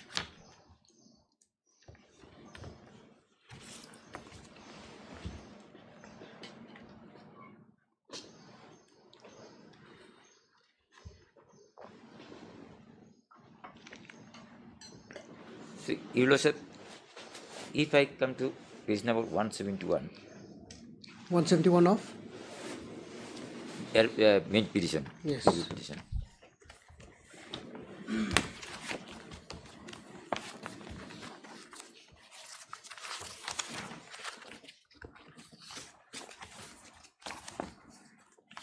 So we'll come from the 168 onward. You should be better for applications. Already are good. Yes. 168, this 23/5/2014. Yeah, this CR put up today. The plaintiff is present today. The defendant are absent. Seen report from the process server that the defendant number 1 have expired and notice has been received by his wife. So here you will see this order states that this has come to the knowledge of this. Who does? Defendant number 1 expired and his wife has received the notice. Defendant number 1. Yes. Defendant has expired, no?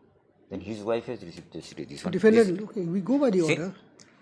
Since the report of the process server that the defendant number 1 have expired and notice has been received by his wife, it is written straight away. 23/5/2014. It's clear written.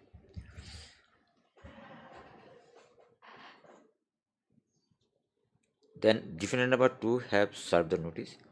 The reissue the notice only the defendant number 3 such and such 6/56/2014 for appearance by defendant.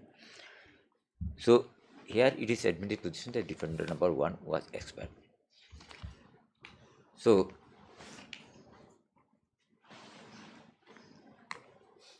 then the next date is CR put up today. The plaintiff is present today. Defendant is absent. As the defendant number was reported dead since 13/2/2013, but the date the wife of the deceased defendant have not come before this Honorable Court for substitution has a suit against the defendant stands abated. This also is ordered passed on 25/6/2000. See, Mr. Devnath, yes. In a case, in a suit, if, okay, let's put it, if the defendant dies, either one of the defendant or the sole defendant dies, the process of substitution is to be taken by whom? By the plaintiff or by the defendant? So, what does the CPC say? Your Lordship, here in this case, then subsequently. No, I'm asking just for the interest of the plaintiff, the plaintiff can bring this into the defendant expert and substitution will be there. So there are provision in the CPC which provides for that. So either the defendant themselves can come forward with an application for substitution, but the onus would lie on the plaintiff to get them substituted. So here, Your Lordship, in this case, it is not so. No, Your Lordship, it is then come in 29/6/2015. Okay, 20? 29/6/2015. Where's that 29? 29/6/2015. Page 171. CRP of today. The plaintiff is present today. Seen the substitution petition filed by the plaintiff in place of the defendant number 1 by petition number such and such. Okay.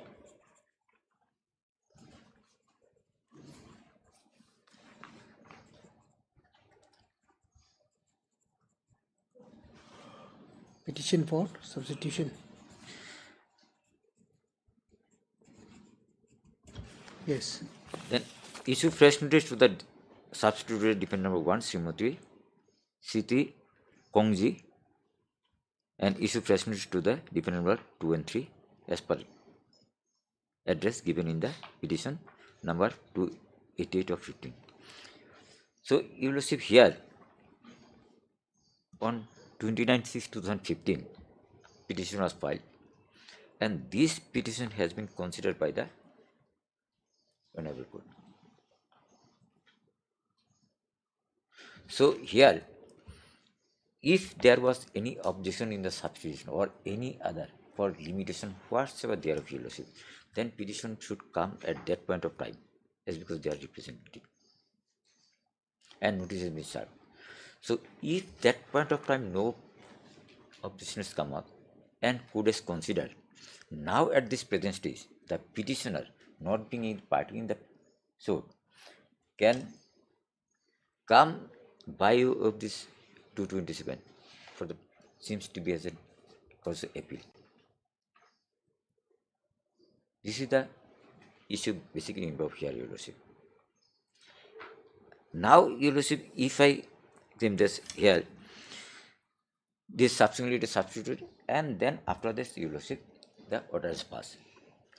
So, if we just come here for the moment, Your Lordship, now, what is the Lucas 20? They are saying they are having the Lucas 20 because she is in possession of the land and purchased the land. So, in such situation, Your Lordship, when this proceeding is going on, person has expired, another substituted, petitioner would have knowledge, petitioner also would have come to this, inform to the court that this is the matter, this as regard to this land, this pending litigation is there. They didn't inform, and nobody informed to this court. I also don't have knowledge about it. How I'll be knowing if I am having some property, and if anybody has prepared any other documents without my knowledge, can I be in a position to make the party without having any knowledge about it? And if the person by the name say he has prepared some documents, can I come to this court? There's no, this person cannot prepare any documents. He may be separate. I should not have the authority also. So here in this case, Your Lordship, even if I go through, subsequently defendants, when they file the written statement, then if it is suppose given he has sold the property or some reference, then I could have make her the party. No reference there, or even to lease or any other way, nothing is in the record in the code of the subordinate district council code. So in such situation, Your Lordship, can it be said that the judgment and order of the court below was not justified, or ignored the provision, or any material illegality, or any other illegality cause? Yes.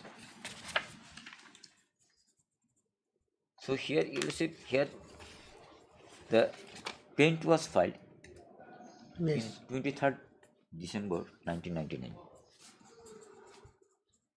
Yes. This is the referring page 92 of this.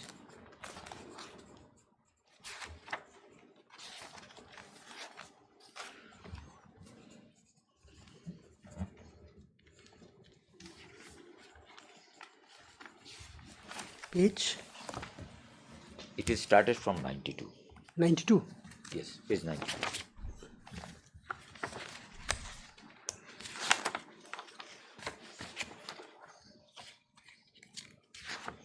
This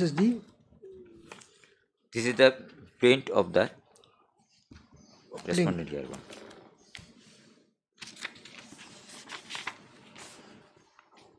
Yes. So here you will see the secretary and then Red Nongba was also make party. There were 2 and 3. Nongpo. UP Singkit secretary and US Lindo, both of Red Nongpu keyboard.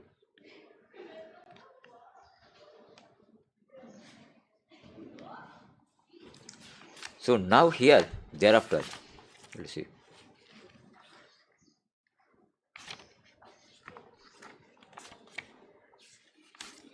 In this case, written statement was filed by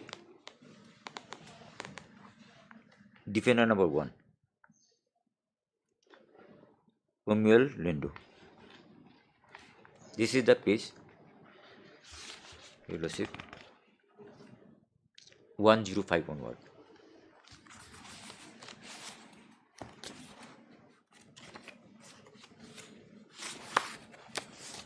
Yes.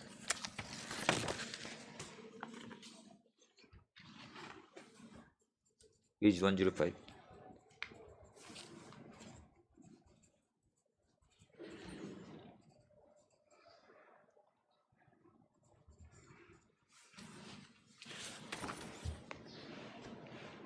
So, Your Lordship, what is the contention of thereof this in the affidavit, Your Lordship, this written statement, Your Lordship? I'm just saying that the paragraph is given that the defendant do not admit anything and any of the statements ever been made in this petition say those which are specifically admitted or drawn out of record. Then thereafter, Your Lordship, that with regards to the statement made in paragraph 2 of the plain, answering defendant have no comments to make. Then with regards to the statement made in paragraph 3 of the plain, the answering defendant state that the land as claimed by the plaintiff belongs to the defendant 1 and the same was brought by the defendant from Kajwit M. Sanjay Saldi dated 15 August 1992. The defendant number 2 had purchased a plot of land belongs to such and such, which is adjacent to the land of this such and such on 31st July 1993. The said land was purchased by Srimati Bula Saranjit from the La Kinjing Lindo by celebrity such and such. That may be mentioned herein that the Lekis M. Lindo is the registered owner of the land and the said land was purchased by her from Srimati R. Pira by such and such in October 1992, and Srimati R. Pira had purchased the land from one Kapilman's son by registered deed such and such, same as registered the office of the sub-registrar Shillong.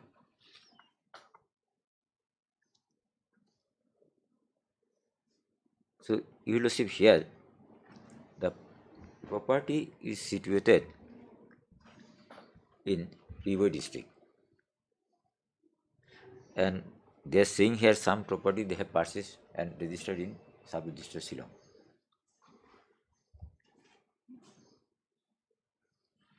Yes. And copies of deed also given. This is in the affidavit. No, but you The- see, so they're talking about period of 91-92. yes. So 91-92, there was no Riboy. Even There was no Riboy district. so So the documents would have been registered at Shillong. Anyway, yes, please continue. yes. Then defendant state that defendant number 1 is the actual possessions of the land claimed by the plaintiff right from the day and had purchased the said land from such and such and the still in the possession of the defendant number 1. You're reading? This is next paragraph 9. Paragraph So 9. Okay. So that with regards to the statement made in paragraph 7, 8, 9 and 10, the answer state would like to state that the defendant 1, after finding out that the plaintiff had tried to trespass into the land of the defendant has written complaint against the before the General Secretary, date number such and such against the trespassing plaintiff. Thereafter the Secretary has summoned both the parties and given such and such. Thereafter local inspection was done in the Switzerland along with the elder of the region same day, and the parties were asked to produce their documents as per the Switzerland. Both the parties were asked to appear before such and such. Evidence both the parties were taken along with their witness and the cross-examination was conducted. Then after this, they said that it may mention herein that the office of the person such and such is pleased to pass an order restraining the plaintiff from entering into the Switzerland and the further person open basic ownership of the defendant number 1 over the land in the suite, and then the sale deed produced by the plaintiff is totally of a defendant. Then after that next paragraph has come. With regard to the statement made in paragraph 11 of the plaint is the answered defendant state that the defendant number 2 and 3 had acted according to the power vested upon with them by the district council. So it is not mentionable as this is liable to be dismissed because this is the claim was there. So here in this affidavit, it was affidavit shown and it was submitted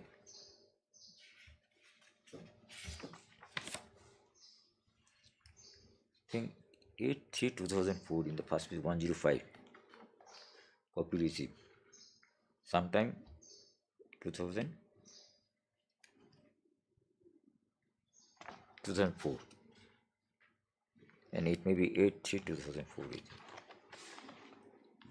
8 March you receive in affidavit portion 8/3/2004 affidavit in yes. 109 yes, so 8/3/2004 8 March 2004. So you will see in this case had it been this purchased by the petitioner the property in 2003 could have mentioned that they have sold to this property to the petitioner. So nothing is there in the written statement. okay.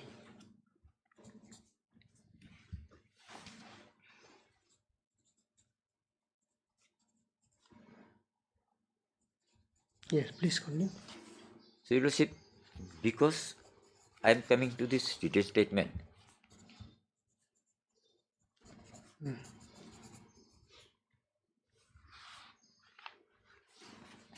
You will see here the claim of the petitioner here that they have purchased the property, the petitioner purchased the property in 2003 and specifically they have mentioned this was in unregistered deed in 25/3/2003. Yes, they have annexed the documents here. Let's see.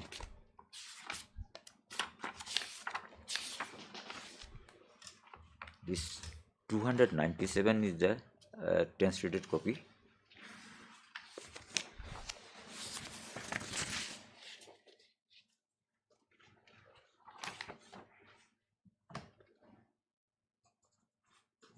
Yes.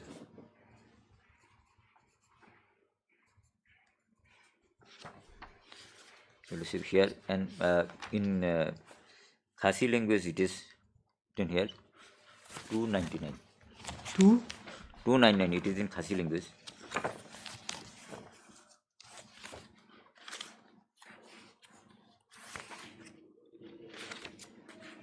$292. 299. 99. Yes. This is the sale deed in Khasi's language and translated copy of this is at 297. 290. 297. 297.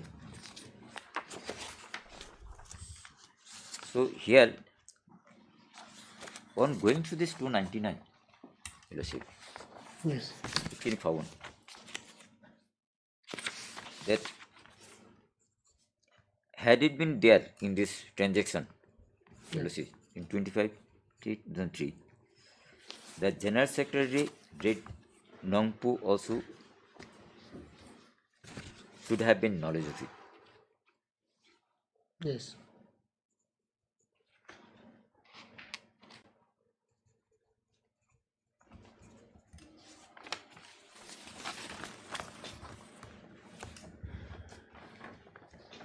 General Secretary Nongpo. General Secretary Red Nongpu. Yeah. This one person's signature is there. Yes. And then here Rongbasnong or something is there, the seal is there. Yes. So it appears that it is 25/3/2003. So had it been this transaction took place in 2003, and when 2004 they are filing in, after about 1 year, they are filing this written statement before this court, and they are mentioning all of them there. So when the person who has disposed of the property he should bring to the notice of this court by this affidavit that this is the matters he is not having, I am the owner and I have already disposed of the property to somebody. Then I could have made her the party. So here in this sale deed, who is make the sale deed? Sri Promimuel Lindo. So who is the defendant number 1? An affidavit also signed by the same person in 2004, this Promimuel Lindo. Yes. So, which apparently establishes that this document has prepared, it is after that, this might be that now they are taking advantage of this document. Otherwise, Your Lordship, these documents ought to have been produced by the person who is executed this. Another aspect of the matter, Your Lordship, this.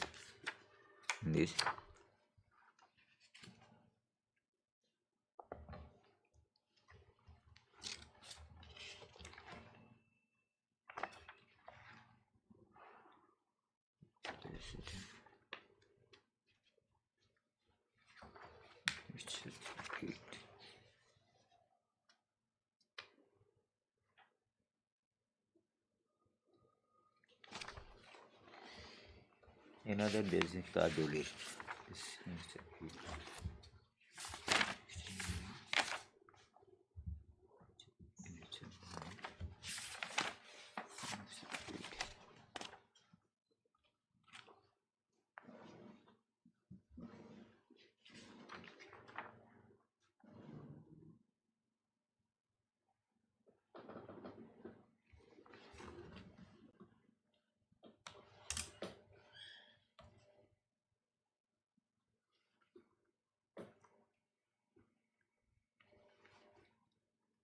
Here it says this 303.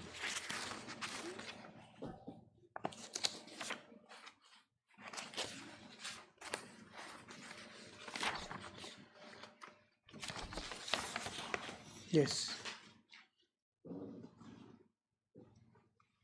This one, there is the type copy here. This one, this type copy. Let's read. Let's read this one, type copy. This one. It's answer 11. এটা কি Answer 8 level. Same না এটা দেখি আমাদের 11 ওটা ওদের ছিল ওখানে কোনো এটা না ওদের This. So, Your Lordship, here I don't know whether this is correct or not, but here this in the top annexure 8 it is written. Then here annexure 11. Not whether it is correct. annexure 11. That is 2. This is 118. That name, same translated copy. Translated copy, Your Lordship, I am not sure about it I don't know about. Because this is I'm not sure about whether it is the same thing or not. No, you see, I think by the look of this document is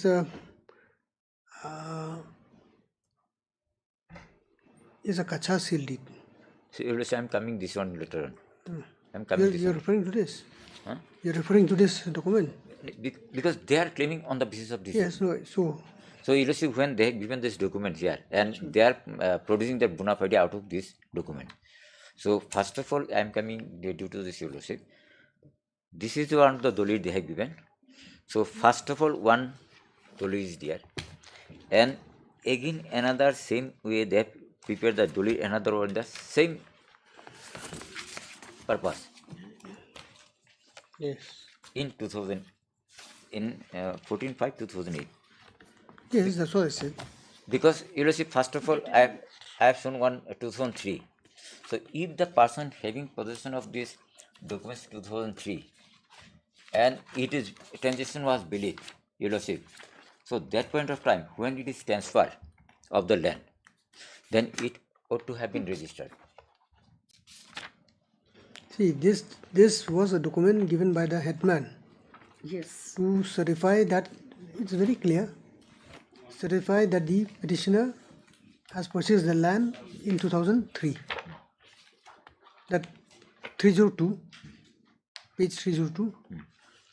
So, had it been so, Your Lordship, this conference given.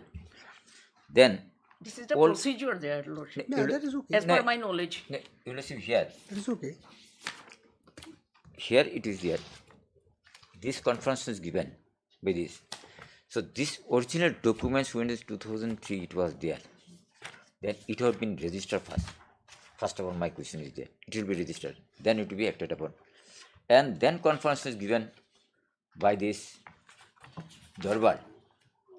And given this, it is, he has given in his, here you see, whatsoever in 302 is written. I, the headman, along with the executive members of village Darbar, Rangpur, certify this confirm the land which belongs to the treasurer training Simle. So that's it belongs to treasurer training Simle. A resident of Chapel Sajan has purchased from Promuel Lindo since the year 2003, which is situated at the number proper Drangri as per schedule venue, and then after the given. Therefore, this is land is rightly belongs to such and such and nobody can defy this. The land documents were executed in good faith. The land documents were executed in good faith and sound mind and confirmed by the village authority. So, if it is saying that it is there, then why they didn't brought this aspect of the matter by the Darbar even before the court? Had it been there in the proper, irrespective of this registration, if they too brought it, they didn't brought up notice of the court. Then you will see subsequently when the declaration made by the petitioner here in 304. Yes.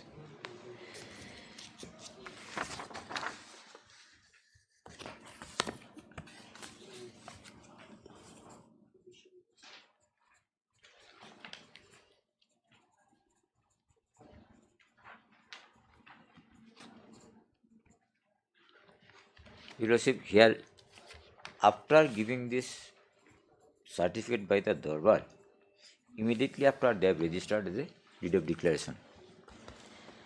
The deed of declaration is made on the 16th day of May 2008 by me, Srimati Tessin Semli Simlo, daughter of Sajansas, residence of Chapeldur, Kualapudi, Shillong, Iskaji, Meghalaya, whereas the property mentioned herein after the situation more Sajmanpu, Sajan, measuring Sajan more or less, allowing the building standing thereon, says Sajan.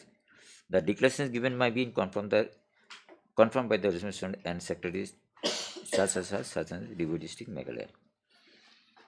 And upon such confirmation, I saw Sajan, Meghalaya, he is rightful owner of the land measuring Sajan, more or less, along with the building standing thereon, having transfer right, use and occupancy over the same. And now I hold the property is also absolute owner of the, and for better use and enjoyment of the said property, I hereby execute this deed of declaration for necessary registration before the sub-register. Sajansa declare my full absolute ownership and over the said property, and hereby declare that I am the absolute owner of this each and every part of the property. Beside me, nobody else have got any interest, share, claim said property and any part thereof which is developed upon me by rightful owner having heritable and transferable right, use and occupancy of the said property. I executed this deed on 16th day of May 2008. So you will see here, if I go through even declaration, suppose in the possession of the petitioner, can I claim out of it that this is the property belongs to me, and then they be given and such and such? Nowhere in the declaration you will see. Even today, if I consider you will see, then there is no such. So how I can when challenge this one? If suppose it is I am having now this knowledge of it, can I go out of this declaration? So I mentioned about it here. The person is how they make the declaration, but still it is registered. Yes. So you will see, if the I came to this due to this, you will see, council has produced some that even the person is injured if it come up and then see it fall. So in this case, if it even in the record if it is come up, then I cannot even say that's industrial property, and then after that he was the person who purchased over it, but admittedly they have purchased of it. When was the suit filed? In 1999.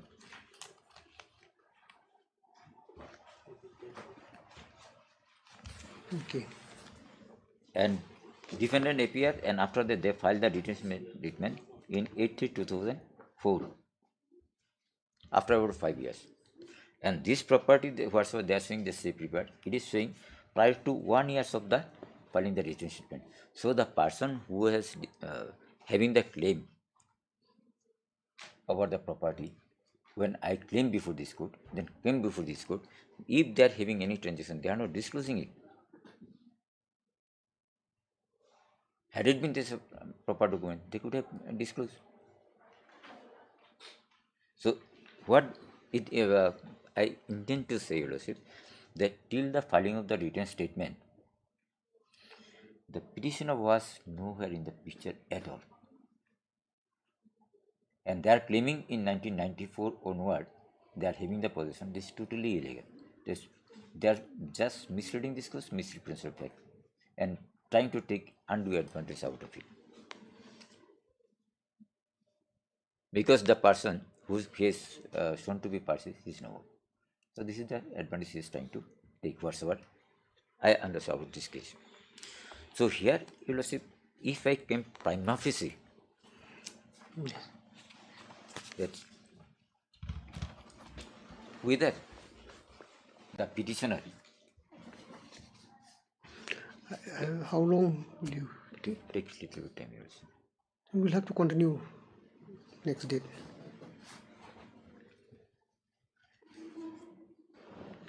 Because some points now raised, you will see this to just explain some more matters with there. I have to take little bit time. I had a thought to simplify it, but now after that. So when do we have it? Next date. July. Maybe in July, Lordship. 12th. You can suggest a date, or we'll fix the date after 2 weeks. 12th of Can we fix the date? We'll fix the date after 2 weeks then. Yes, Lordship. After 2 weeks, July 12th. Maybe. Depends. Or 12th.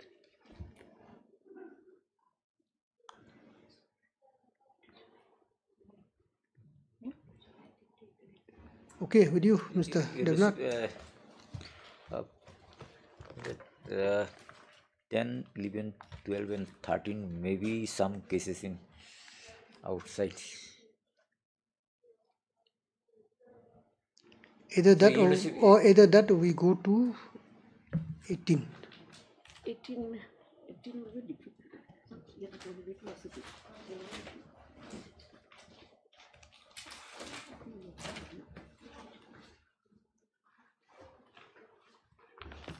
কত আছে আপনার বলেন যেহেতু শুনেছি আমার sure না যদি হয় তাহলে আর ইউলোসিপ if any dispute even prior to this also, and if any problem comes, can I accommodate to? I think she is available only in 12. Beforehand I will inform. Sometimes some matters come up urgently, some matters I have to attend some outside nowadays. So that's why I was. Everybody has so many cases. Everybody has so many cases. My colleague will come from. Friends are waiting for their case also. I'm saying due to this because 3 days I stayed here for because this case. She'll be coming from Guwahati. I have already accommodated him. That is why. That's why I'm saying this. If any problem comes, then can I just accommodate to her? Just. That is the delaying tactics of my friends. I know about that. And I will show other relevant factors of that also.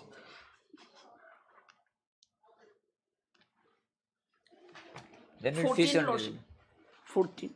14, no, not on Friday. 14 July. No, not on a Friday. Lordship. Friday, I don't think will. 13 or 12 is not possible. Yeah, 13 okay. If any problem comes, then I'll do it. That of course. Heard letter counsel for the parties. Matter is yet to be concluded. The same shall continue. A hearing will continue on the next date. As paid for by the parties, this is matter on 13 July. Obligatory.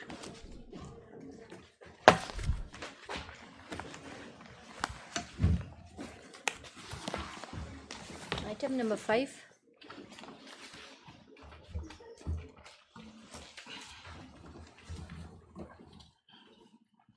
Or not sure. Code timing kata kat ni. For 15 eh? Right.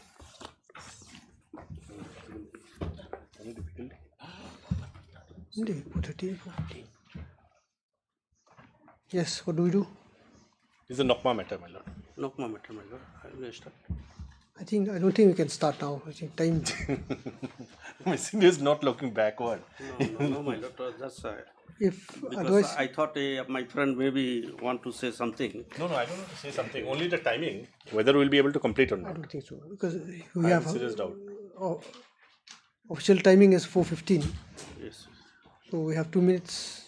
You can If do we give 1.5 minute submission, then I don't think so we'll be able to make it. 1.5 minutes for you, 1.5 minutes for them.